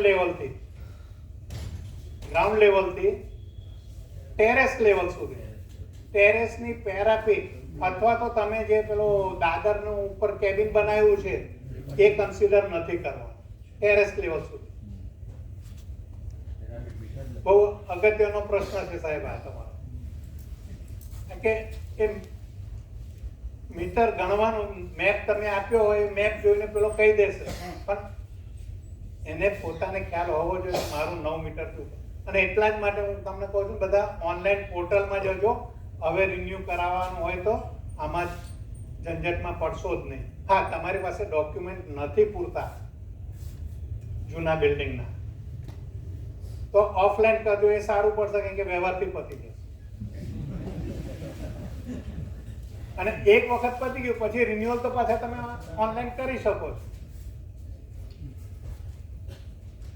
પણ દરેક જગ્યાએ વ્યવહારથી પતાવવાની વાત નહીં રાખશો. બને ત્યાં સુધી તમારા પેપર્સ તૈયાર હોય અને BU નો કાયદો આવ્યો એ પહેલાના બિલ્ડિંગ હોય એને ક્યાંથી BU લાવવાના? રાજ્ય સરકાર હાઈકોર્ટમાં એ જ માથાકૂટ કરે છે. 1940માં જે દુકાન, જે કોલેજ બની છે, સ્વામી વિવેકાનંદ કોલેજ, મેં જ NOC આપી છે હમણાં 2 મહિના ઉપર. હવે એ NOC એમને કેન્સલ કરી, કરતા તો કરી દીધી. હવે હાઈકોર્ટમાં મેં PIL કરાવી છે.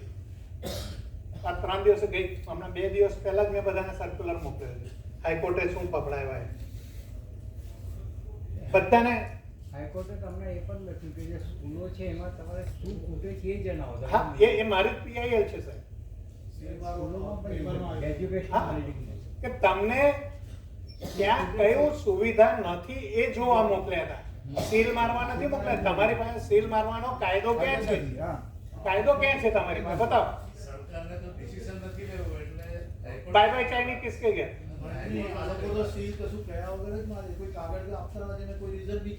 પણ GDCR ની 61 નંબરની કોલમ વાંચો, વિધાઉટ એની રીઝન, એમાં 1 થી 5 લખેલા છે. એમાં લખ્યું છે તમને પ્રી નોટિસ આપ્યા વગર સીલ ન કરી શકે. પ્રી નોટિસ વિથ 15 દિવસની મિનિમમ ટાઈમ. એ જ ગઈકાલે હાઈકોર્ટે ફરી પાછી એના ઉપર જે ટિપ્પણી કરી છે, સરકારને બહુ પકડાઈ છે અધિકારીઓ. એનીવે, આપણે આગળ જઈએ, નહીં તો પછી તમારો જમવાનો ટાઈમ થઈ જશે અને ભૂખ્યા પેટે ભજન ના થાય. સોરી, આગળ આપણે આ 3rd શેડ્યુલ ચાલતું હતું એજ્યુકેશન. Delivery. હા, What is the logic of 500 square meter norm? એટલામાં કોઈ પણ બાળક અથવા વૃદ્ધ આરામથી પેલું જે 15 મીટરનું ડિસ્ટન્સની આપણે વાત કરી, હા, ત્યાંથી ઇઝીલી બહાર આવી શકે. 3 મિનિટમાં બહાર આવી. 3 મિનિટની અંદર બધાને બહાર લાવવાના. એ જ રીતનું institutional building having height of 9 metre. મોટા ભાગના આપણા વડોદરામાં જે ડે કેર હોસ્પિટલને સીલ મારી ગયા હતા, વગર કશું કરાવ્યા વગર મેં એમના માટે ફાઇટ આપી અને ખોલાવી દીધા છે. કશું કરવાની જરૂર નથી, લડો તમે. અને ગયા અને રિક્વેસ્ટ કરી, ખુલી ગયું. એ જ રીતનું ઇન્ડસ્ટ્રીયલિસ્ટનું, હું આગળ ઇન્ડસ્ટ્રીનો પોઈન્ટ આવે એટલે લઉં છું. એ જ રીતનું ઓલ એસેમ્બલી બિલ્ડિંગ એટલે આપણું આ બિલ્ડિંગ પણ 15 મીટરથી ઉપરની હાઈટ નથી, 9 મીટરથી ઉપરની હાઈટ નથી, એટલે આને NOC લેવાની જરૂર નથી. હા, પણ તે છતાં મેં સાહેબને ખર્ચો કરાવડાવ્યો છે. ફાયર એક્સટિંગ્વિશર મુકાયા, હોઝરીલ મુકાવી છે બંને બહાર, કામ ચાલુ જ છે હજુ. સર્ટિફિકેટ આને લીધે નથી લેવાનું, પણ અમારું બીજું બિલ્ડિંગ જે ઉપરનું છે, ઓફિસની ઉપરનું, એની હાઈટ વધી જાય છે, એટલા માટે લેવડાવ્યું છે. આપણે આગળ જોયું ને, 500 સ્ક્વેર મીટર અથવા 9 મીટર, બેમાંથી જે વધ્યું એમાં લેવાનું છે.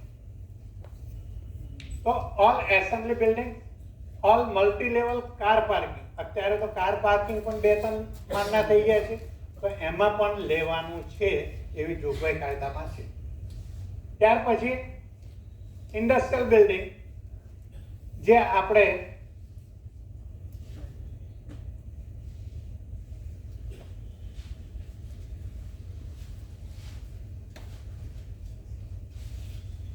ઇન્ડસ્ટ્રીયલ બિલ્ડિંગ જે એનબીસીના એનેક્સર બીમાં જુદું જુદું બતાવ્યું છે, એ બધી ઇન્ડસ્ટ્રીયલ બિલ્ડિંગને એનબીસીના 16ના ભાગ 4 પ્રમાણે બધી સુવિધાઓ ઉપલબ્ધ કરવાની જરૂર છે. એની અંદર બહુ ક્લિયરલી ડિફાઇન કર્યું છે લાઇટ હેઝાર્ડ, મોડરેટ હેઝાર્ડ ને હાઈ હેઝાર્ડ. આ 3 પ્રકારના ઇન્ડસ્ટ્રીઝમાં છે. પરંતુ આ 22 જાન્યુઆરીનો જે છે એમાં પછી અમુક ઇન્ડસ્ટ્રીયલિસ્ટ, પોલિટિશિયન ભેગા થયા અને જ્યારે નવું એમેન્ડમેન્ટ આવે ત્યારે સમજ્યું કે આમાં કંઈ ગરબડ કરી છે. જે રીતનું આપણા યુનિવર્સિટીને એમાં એક શબ્દ સરસ વાપરે છે, રાઈટ? એ શબ્દ આવે એટલે અમે યુનિવર્સિટી વાળા વિચારમાં પડે કે આ કંઈક ગરબડ. તો એવી રીતનું આની અંદર આ જે પાર્ટ છે 6 અને 7મો જે છે ઓલ હઝાર્ડિયસ બિલ્ડિંગ, આ વસ્તુ ઓરિજિનલ 22/1/21માં જે થયું એમાં છે. ત્યાર પછી મેં કહ્યું એમ થોડા સુધારા આવ્યા. 7 જ મહિનામાં સુધારો કરવો પડ્યો, એટલું બધું પ્રેશરાઇઝ થયું.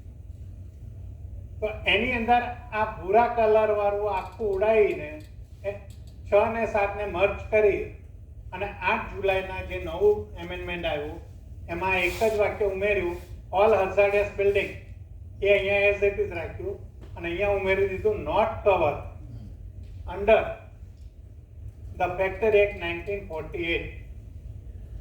એટલે આ લાઇટ હેઝાર્ડ, મોડરેટ હેઝાર્ડ અને હાઈ હેઝાર્ડ વાળા જેટલા ઇન્ડસ્ટ્રીયલ બિલ્ડિંગ હતા એ આ નવા એમેન્ડમેન્ટમાં નીકળી ગયા. હવે જીઆઈડીસી નો હમણાં થોડા દિવસ ઉપર સર્ક્યુલર આવ્યા હતા, બધી ઇન્ડસ્ટ્રી વાળા ફફડી ગયા હતા, જોકે ફફડાયા હતા બધાને કે તમારે સીલ મારવાનું.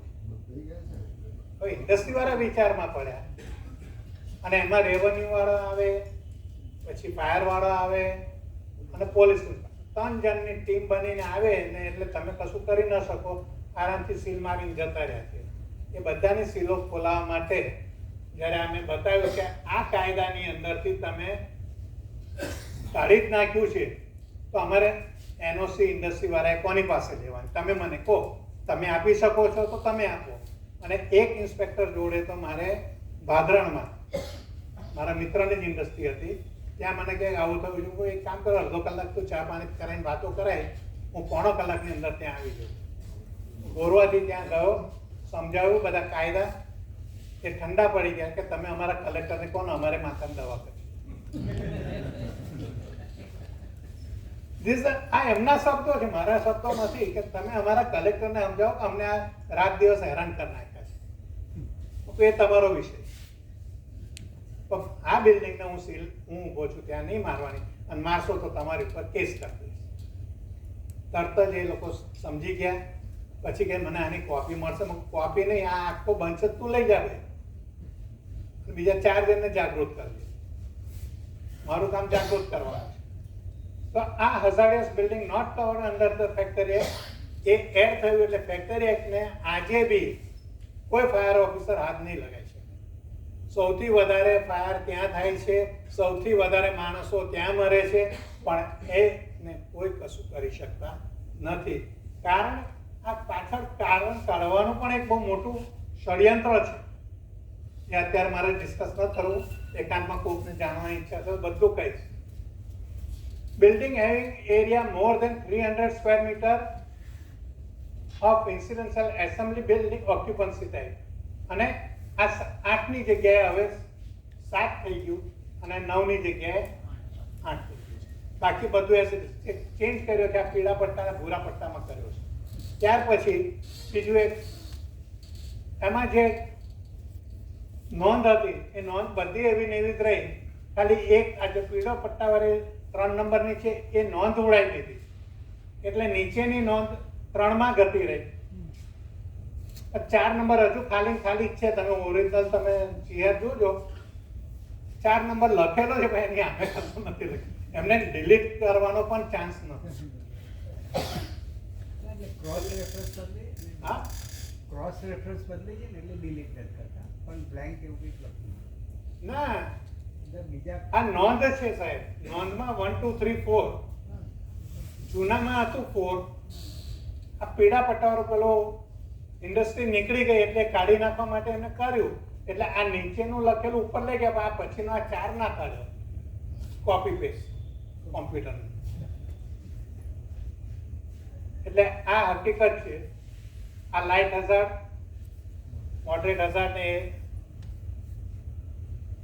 લાઇટ હઝાર્ડમાં જે તમે કોલ્ડ સ્ટોરેજની વાત કરી છે એ બધા અહીંયા લખેલા છે. મેં કઈ કઈ ઇન્ડસ્ટ્રીઝ આવે છે, ફોટો પાડો, મને વાંધો નથી. કારણ કે આ બધું એનબીસીની ગીતામાં આપેલું જ છે. આમાં કઈ મારા શબ્દો લખેલા નથી, વર્ડ ટુ વર્ડ એમાંથી જ લીધા છે. G2 છે, G2 નું બીજું એક્શન કરેલું છે. G3 જે હઝારિયસ હાઈલી ફ્લેમેબલ છે તે બધી આઈટમો.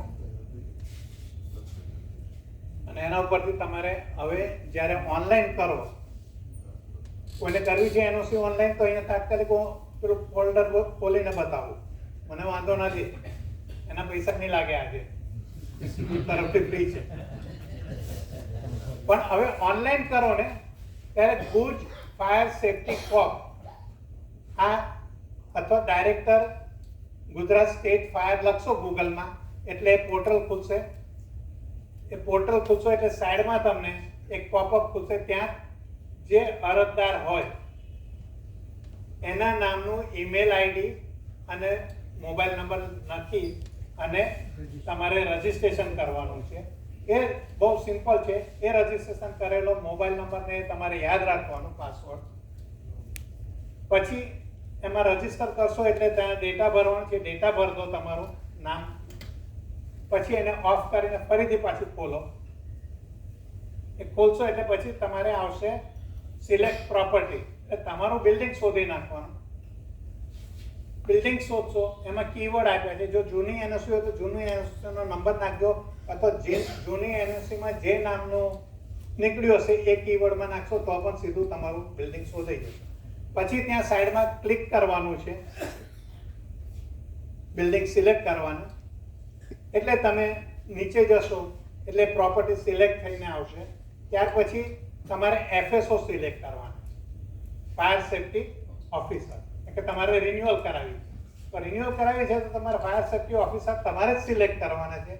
એ just like fire safety officer એટલે જસ્ટ લાઈક CA, સાદી ભાષામાં સમજાવું તો. ઇન્કમ ટેક્સ ડિપાર્ટમેન્ટ અને જે કસ્ટમર છે બેની વચ્ચે CA જે ફાઇનાન્શિયલ મોનિટરિંગ કરે છે અને રિપોર્ટ અપલોડ કરે છે, એ જ રીતનું કામ આ FSO જે તમે સિલેક્ટ કરશો એ કરશે. ફાયર ડિપાર્ટમેન્ટ અને એઝ અ કસ્ટમર જે છે એ બેની વચ્ચેનું જે ફાયર ડિપાર્ટમેન્ટને જરૂરિયાત છે એ ટેકનિકલ નોલેજ તમારા બદલે આપશે. એટલે જે રીતની તમે CA ની ફી નક્કી કરો છો એ જ રીતના ફાયર ઓફિસરની ફી નક્કી કરવાની છે. જો તમે ફાયર ઓફિસરને સીધું જ આપી દેશો તો એ એનું જ નામ સિલેક્ટ કરશે ને એ ભાવ કહેશે એ તમારે આપવો પડશે. ભલે હું પોતે ફાયર ઓફિસર છું, પણ તે છતાં હું તમને કહું છું કે તમે આ બધા જ અજમાઈ જોજો અને જે તમને રિલાયેબલ લાગે, હું સસ્તું નથી કહેતો, રિલાયેબલ લાગે એની પાસે કરાવવાનું, રાઈટ? એટલે એને સિલેક્ટ કરવાનો. હા, એ દરેકના અલગ, જેનો એક્સપિરિયન્સ, જેનો એક્સપિરિયન્સ. પણ એ વસ્તુ તમારે નેગોશિએટ કરીને કરવાનું છે, એમ હું એટલું કહી શકું. કારણ કે હું કોઈનો ભાવ હું કામ તોડું, હું કોકને મફત બી કરી આપું છું, બરાબર? એને લીધે હું કોકને પાછો એવું ના કહું તું 4 લાખ લે છે તો તું મફતમાં કેમ નથી કરતો. એ તમારો વિષય છે, મારું કામ આજે ઇન્સ્ટિટ્યૂટ ઓફ એન્જિનિયર્સ વતી તમને એટલું જ જાગૃત કરવાનું કે ક્યાં બાર્ગેનિંગ કરવાનું છે એ તમને રસ્તો બતાવી દઉં. પ્રકાશભાઈને મેં કર્યું હું 1 રૂપિયો નથી લીધો, ખાલી ફોનથી સલાહ આપીને એમને કરી દીધું, પતી. એટલે તમારી સાઈઝ એને એના ઉપર ડિપેન્ડ કરે છે. હવે તમારે એ સિલેક્ટ કર્યા પછી સ્ટોરી બિલ્ડિંગ હોય તો એની સાઈઝ ને બધું હોય ને એના પર depend કરે. તમે જે સિલેક્ટ કરો છો FSO, ત્યાર પછી તમારે નીચે સ્ક્રોલ કરશો એટલે નીચે એક નાનું બટન આવશે, ત્યાં એક્સેપ્ટ કરવાનું. એક્સેપ્ટ કરશો એટલે નીચે પૂછશે કે તમે પેમેન્ટ કરવા માંગો છો. સરકાર તો પૂછે જ ને, એટલે ત્યાં ક્લિક કરશો એટલે તમારું એક બિલ જનરેટ થશે જે સરકારની ફી છે. જે સરકારની ફી છે એ 500 રૂપિયાથી 10,000 સુધીની અલગ અલગ પ્રીમાઇસીસ એના યુઝિસ ઉપર છે અને ફિક્સ છે. તો એ તમે સિલેક્ટ કરશો એટલે જનરેટ થશે. ત્યાં તમે હવે પે કરવા માંગો છો તો તમારે ગૂગલ પેથી પે કરી દો અથવા ક્રેડિટ કાર્ડથી પે કરો, જે કંઈ આમાં ઓપ્શન આપ્યા છે એ પ્રમાણે પે કરી દો એટલે સીધું જ તમને રિસિપ્ટ મળી જશે. જેવું ત્યાં ક્લિક થશે સક્સેસફુલ આવી જશે પેમેન્ટ રિસિપ્ટ, એટલે તરત જ તમને તમારા જ લેપટોપમાં અથવા કોમ્પ્યુટરમાં રિસિપ્ટ આવી જશે. હવે એ રિસિપ્ટ જેવી તમે પ્રિન્ટ આઉટ લેશો ને એની સાથે જે તમે FSO નક્કી કર્યો છે એના ઉપર ઓટોમેટિક મેલ જતો રહેશે ગુજરાત ગવર્મેન્ટ દ્વારા અને મેસેજ બી જશે મોબાઈલમાં, રજિસ્ટર મોબાઈલ કે બંને એનામાં જશે એટલે ખબર પડશે મને કોકે આમંત્રણ આપ્યું છે. Right?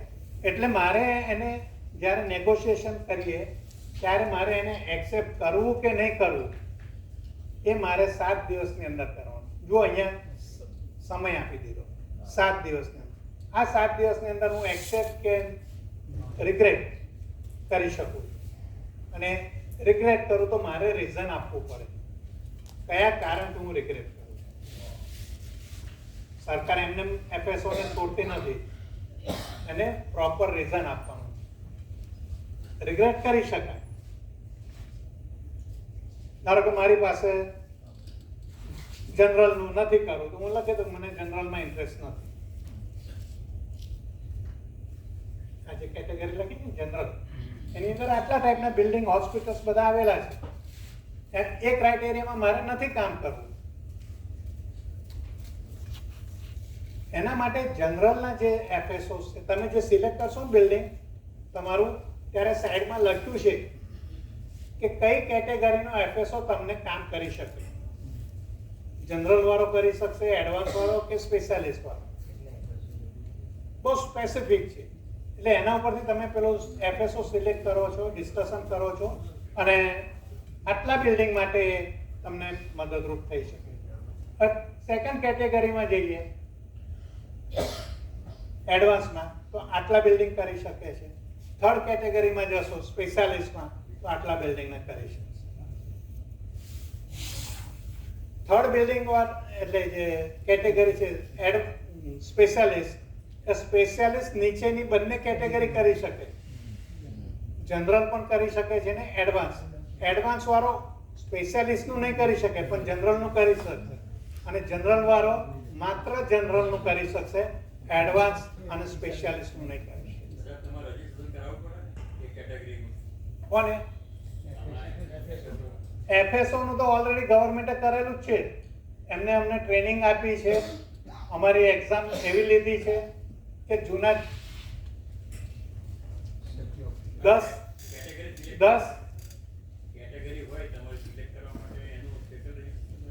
ના એ ત્યાં આપેલું છે લિસ્ટમાં. એમાં તમારું જે બિલ્ડિંગ સિલેક્ટ કરો ને ત્યાં મેં કહ્યું ને કે તમારે કઈ કઈ કેટેગરીના માણસો ચાલશે. ધારો કે તમારું હાઈરાઇઝ છે, લિસ્ટ ઓફ FSO જ્યારે તમારે સિલેક્ટ કરવાનું થાય ત્યારે આવશે.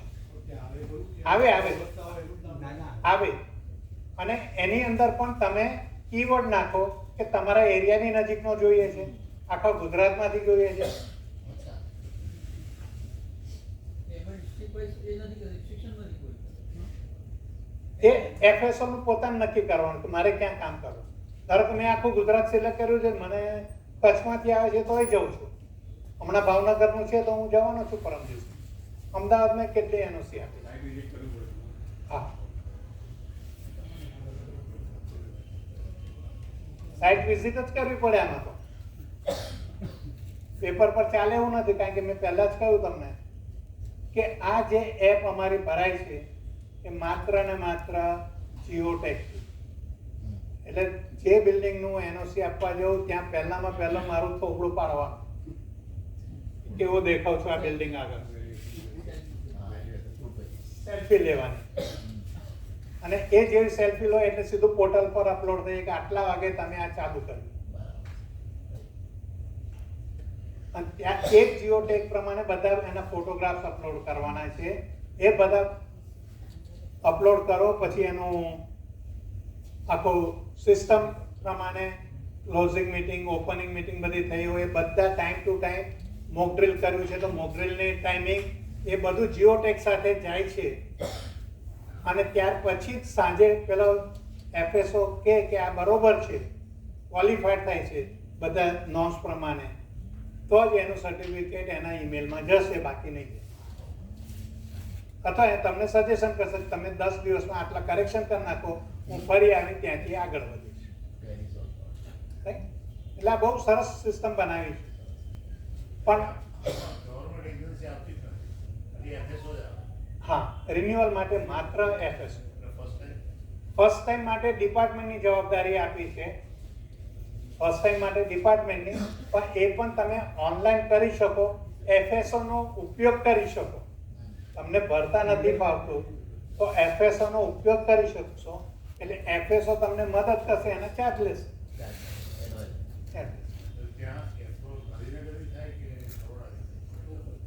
હા, એ બહુ સરસ છે.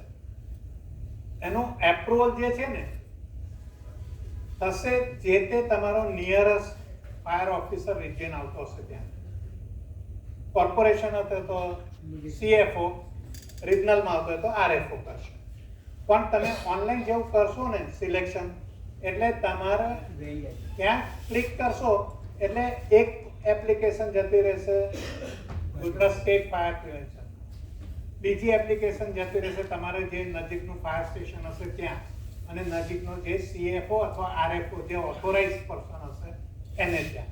એટલે એ લોકો પછી એક મુલાકાત કરશે ફિઝિકલ વેરિફિકેશન માટે.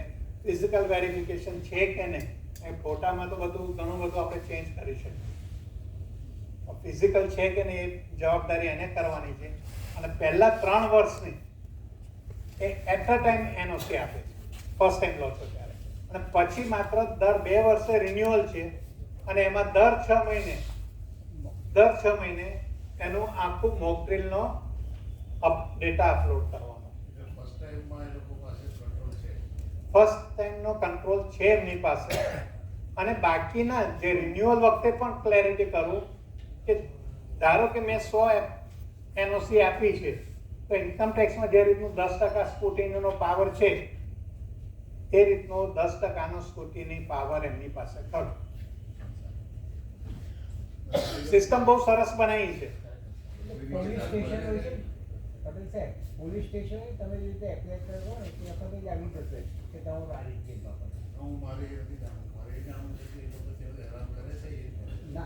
ના, આમાં નહીં, એટલે જ હું ઓનલાઈન જવાનું કહું છું. વિધિન ટાઈમ છે અને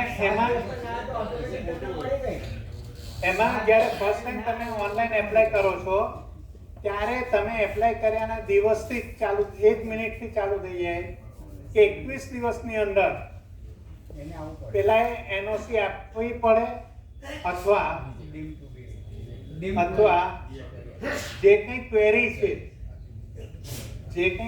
છે એકી સાથે, શબ્દ સાથે બહાર આપું, એકી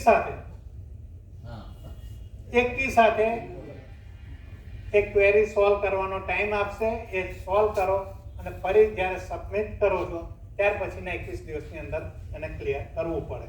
પહેલા એવું થતું હતું, એક આપે પછી ફરી વાર જાવ તો બીજી 2 આપે, ત્રીજી વાર જાવ ત્યારે ફરી 1 આપે. પણ જ્યાં સુધી એનું પેટ ન ભરાય ત્યાં સુધી તમને એનઓસી ના આપે. એટલે એ સિસ્ટમ હવે નીકળી ગઈ છે અને ઓનલાઈનમાં આ બહુ સારું કર્યું. જો 21 દિવસમાં એ તમને રિજેક્શન અથવા તો કઈ સૂચનો ન આપે તો ગુજરાત સ્ટેટ ફાયર ગાંધીનગરથી એના પર મેલ જશે કે તે આનું ક્લેરિટી કેમ નથી આપ્યું.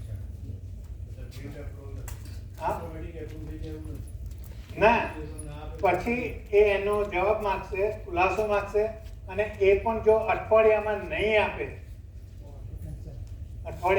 આપે તો તમારે સીધી અપીલ કરવાની છે. તમારે અપીલ ગુજરાત સ્ટેટ ફાયરને કરવાની છે કે મેં આટલા દિવસથી કર્યું છે, મને કોઈ રિસ્પોન્સ નથી આવ્યો, તો ત્યાંથી તમને તરત રિસ્પોન્સ આવી જશે અથવા કોકને મોકલીને એનઓસી મળી જશે. એટલું સરસ બનાવ્યું. ના, આપવું જ પડશે ને. તમે જે સબમિટ પેપર કર્યા છે એમાં કોઈ તકલીફ નથી. ના,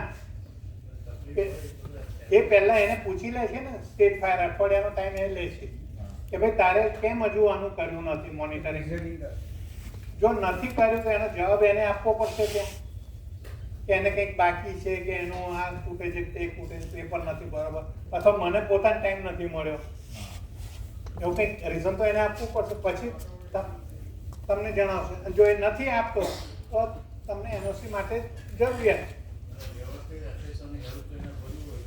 જરૂરત નથી, ક્લિયર થઈ જશે. હવે એના પછીનું આજે તમારે કયા કયા પેપર જોઈશે એ ડોક્યુમેન્ટ્સ ઓફ ધ પેપર જેને ફર્સ્ટ ટાઈમ કરવું છે, આમાંના બધા જરૂરિયાત નથી હોતા. રેસિડેન્શિયલ માટે કંઈ તમારે પેસોનું કે જીપીસીબીનું જરૂર નથી. મેં જનરલાઇઝ લિસ્ટ બનાવેલું છે કે આટલી વસ્તુ હોય તમારું તો આરામથી તમને એનઓસી મળી જવાનું છે. ઓકે,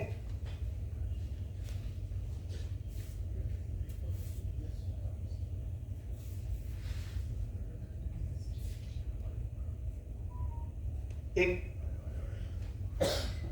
4 મિનિટનો વિડીયો છે, બતાવી દઈએ. આગ લાગે ત્યારે દોડવું નહીં તથા ભીનો રૂમાલ નાક મોઢા પર રાખવાથી ધુમાડાની અસર ઓછી થશે. પેટ ઉપર સૂઈને પવનવાળી જગ્યા બાજુ પેટના બળે ગબડીને જવું, જેથી કરી શ્વાસ લેવામાં તકલીફ નહીં પડે તથા ભીના ધાબળાથી આખા શરીરને ઢાંકીને સુરક્ષિત બહાર નીકળવાનો પ્રયાસ કરવો જોઈએ. ત્યારબાદ સૌ પ્રથમ અગમચેતીના ભાગરૂપે 101 નંબર ઉપર ફાયર વિભાગને તથા 100 નંબર ઉપર પોલીસને માહિતગાર કરવું. ત્યારબાદ આપણા જ પરિસર, ઓફિસ, સંસ્થામાં લગાવેલ અગ્નિશામક સાધનોનો ઉપયોગ કરી આગને વધુ ફેલાવતા અટકાવવાનો પ્રયત્ન કરવો, જેથી કરી અગ્નિશામક દળ પહોંચે ત્યાં સુધીમાં આપણે ઘણું કરી શકીએ છીએ જે આપણા હાથમાં છે. આગ લાગે ત્યારે લિફ્ટનો ઉપયોગ કરવો નહીં. દાદર દ્વારા સુરક્ષિત બહાર નીકળવાનો પ્રયત્ન કરવો. ઇલેક્ટ્રિક સપ્લાય બંધ કરી દેવો. જો આગ શોર્ટ સર્કિટથી લાગી હોય તો પાણીનો છંટકાવ કરવો નહીં. તો ચાલો જાણીએ આપણા પરિસરમાં લગાવેલ અગ્નિશામક ઉપકરણોનો વપરાશ કેવી રીતે કરાય. આપણા પરિસરમાં ઉપલબ્ધ ઉપકરણો જેવા કે hose reel, fire hose box, fire hydrant, fire riser, smoke detector તથા ફાયર અલાર્મ, CO2 તથા ડ્રાય કેમિકલ પાવડર એક્સટિંગ્યુશર. હવે જાણીશું ફાયર એક્સટિંગ્યુશર વિશે, જે દરેક પરિસરમાં ઉપલબ્ધ હોય છે. ફાયર એક્સટિંગ્યુશર મુખ્યત્વે 2 પ્રકારના હોય છે. Extinguisher A, B, C, D આગના અલગ અલગ પ્રકારોમાં વાપરવા માટે છે. A. લાકડું, કાગળ કે કોલસામાં લાગેલ આગ. B. ઓઇલ, ડીઝલ, પેટ્રોલ કે બીજા સળગી શકે તેવા પ્રવાહી દ્વારા લાગેલ આગ. C. ઇલેક્ટ્રિકલ તથા ગેસ દ્વારા લાગેલ આગ. D. મેટલ ફાયર જેવી કે એલ્યુમિનિયમ, ઝિંક તથા મેગ્નેશિયમમાં લાગેલ આગ. 1. CO2 જેમાં કાર્બન ડાયોક્સાઇડને લિક્વિડ સ્વરૂપમાં ભરવામાં આવે છે. CO2 એક્સટિંગ્યુશર B અને C પ્રકારની આગ દરમિયાન વાપરવામાં આવે છે. આ એક્સટિંગ્યુશરને સૌપ્રથમ આગ લાગેલી જગ્યા પાસે લઈ જઈ સાવચેતીપૂર્વક એની પિન કાઢવી, પછી યોગ્ય રીતે એને પકડીને એક્સટિંગ્યુશરની ઉપર રહેલ વાલ્વને ખોલ્યા બાદ તેનો છંટકાવ કરી આગ પર કાબુ મેળવવો. 2. ડ્રાય કેમિકલ પાવડર એક્સટિંગ્યુશર જેમાં ડ્રાય કેમિકલ પાવડર પ્રેશરાઇઝ કરીને ભરવામાં આવે છે. આ એક્સટિંગ્યુશર ABCD એમ બધા પ્રકારની આગમાં વપરાય છે. આ એક્સટિંગ્યુશરને સૌપ્રથમ આગ લાગેલી જગ્યા પાસે લઈ જઈ સાવચેતીપૂર્વક એની પિન કાઢવી, પછી યોગ્ય રીતે એને પકડીને એક્સટિંગ્યુશરની ઉપર રહેલા ક્લચને યોગ્ય દબાણ મુજબ દબાવી તેનો છંટકાવ કરી આગ પર કાબૂ મેળવવો. જો સ્થળ ઉપર રેતી હોય તો રેતી પણ છાંટી શકાય છે, જેથી આગ વધુ ફેલાય નહીં. મુખ્યત્વે ઘરમાં લાગતી આગ રાંધણ ગેસના સિલિન્ડર દ્વારા લાગતી હોય છે, તો તે દરમિયાન એક ભીની ચાદર લઈ આ રીતે રાંધણ ગેસના સિલિન્ડરને ચાદરથી લપેટીને આગને કાબૂમાં લઈ શકાય છે. આગ લાગવાની ઘટના દરમિયાન સૌપ્રથમ ફાયર હોઝ બોક્સ પાસે જઈ બોક્સમાં રહેલ હોઝ પાઇપ તથા નોઝલને ઝડપથી લઈ ફાયર હાઇડ્રન્ટ એટલે કે ફાયર રાઇઝર દ્વારા આવતા પાણી જોડે હોઝ પાઇપનું જોડાણ કરી ત્વરિતે પાઇપને આગ લાગી હોય તે જગ્યા સુધી પાઇપ લંબાવી પેનલ દ્વારા ફાયર પ્રેશર પંપને કાર્યરત કરવું. પ્રેશર પંપના કાર્યરત થતાં જ નોઝલ પકડનારની સૂચના મળતા તરત જ પાણીનો વાલ્વ ખોલી તુરંત પાણી પ્રવાહ ચાલુ કરવો, જેથી કરી નોઝલ દ્વારા નિયત પ્રેશરથી આગ લાગેલી જગ્યા પર પાણીનો મારો ચાલુ કરી પ્રાથમિક ધોરણે અગ્નિશામક દળના પહોંચ્યા પહેલા પણ આપણે આગ પર કાબૂ મેળવી શકીએ છીએ અને મોટી હોનારતને ટાળી શકવામાં સફળ યોગદાન આપી શકીએ છીએ. આ જ રીતે હોઝ રીલ દ્વારા પણ સરળ રીતે પાણીનો છંટકાવ કરી આગ પર કાબૂ મેળવી શકાય છે. આપણા પરિસરમાં ઉપલબ્ધ અગ્નિશામક સાધનોનો વપરાશ કેવી રીતે કરવો તે માટે ફાયર વિભાગનો સંપર્ક કરી ત્યાં ફરજ પર હાજર અધિકારી પાસેથી પણ માહિતી મેળવી શકો છો. તો દરેક નાગરિકે પોતાના પરિસરમાં લાગેલ આ સિસ્ટમની યોગ્ય સમજ લઈ હોનારતના સમયે મદદરૂપ થવા નમ્ર અપીલ કરીએ છીએ. Thank you માર્વિન.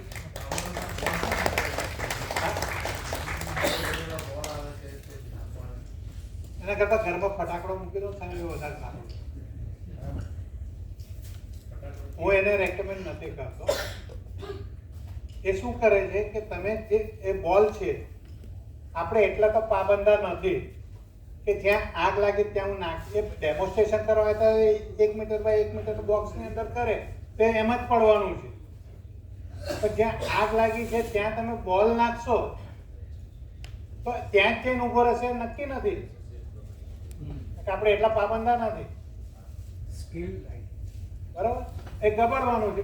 ગબડીને આગની પહેલાં અટકી જશે, પછી પણ અટકે, અથવા આગની અંદર ન પણ એ બીજી ડિરેક્શનમાં જતું રહે. એટલે એના ઉપર ભરોસો ના રખાય. બીજું કે એ જે થર્મોકોલનો બોલ છે એની અંદર જે ફટાકડાની અંદર જે પાવડર છે એ પાવડર જ છે. જેવું એ આપણે ફટાકડો સળગાવીને મૂછ એની સળગાવીએ પોઈન્ટ અને સળગતું જઈને બ્લાસ્ટ થાય છે, અને તમે સુગડી બોમ્બનું જોયું હશે કે જે બહાર આગ વિખરાઈ જાય છે ફટાકડાની, એ રીતનું આ એક મોટો ફટાકડો જ છે કે આગને વિખેરી નાખે છે, ઓલવતું નથી. એટલે હું ઘણી બધી જગ્યાએ ઘણા બધાને, હા, વેચનાર માટે બહુ સારું છે,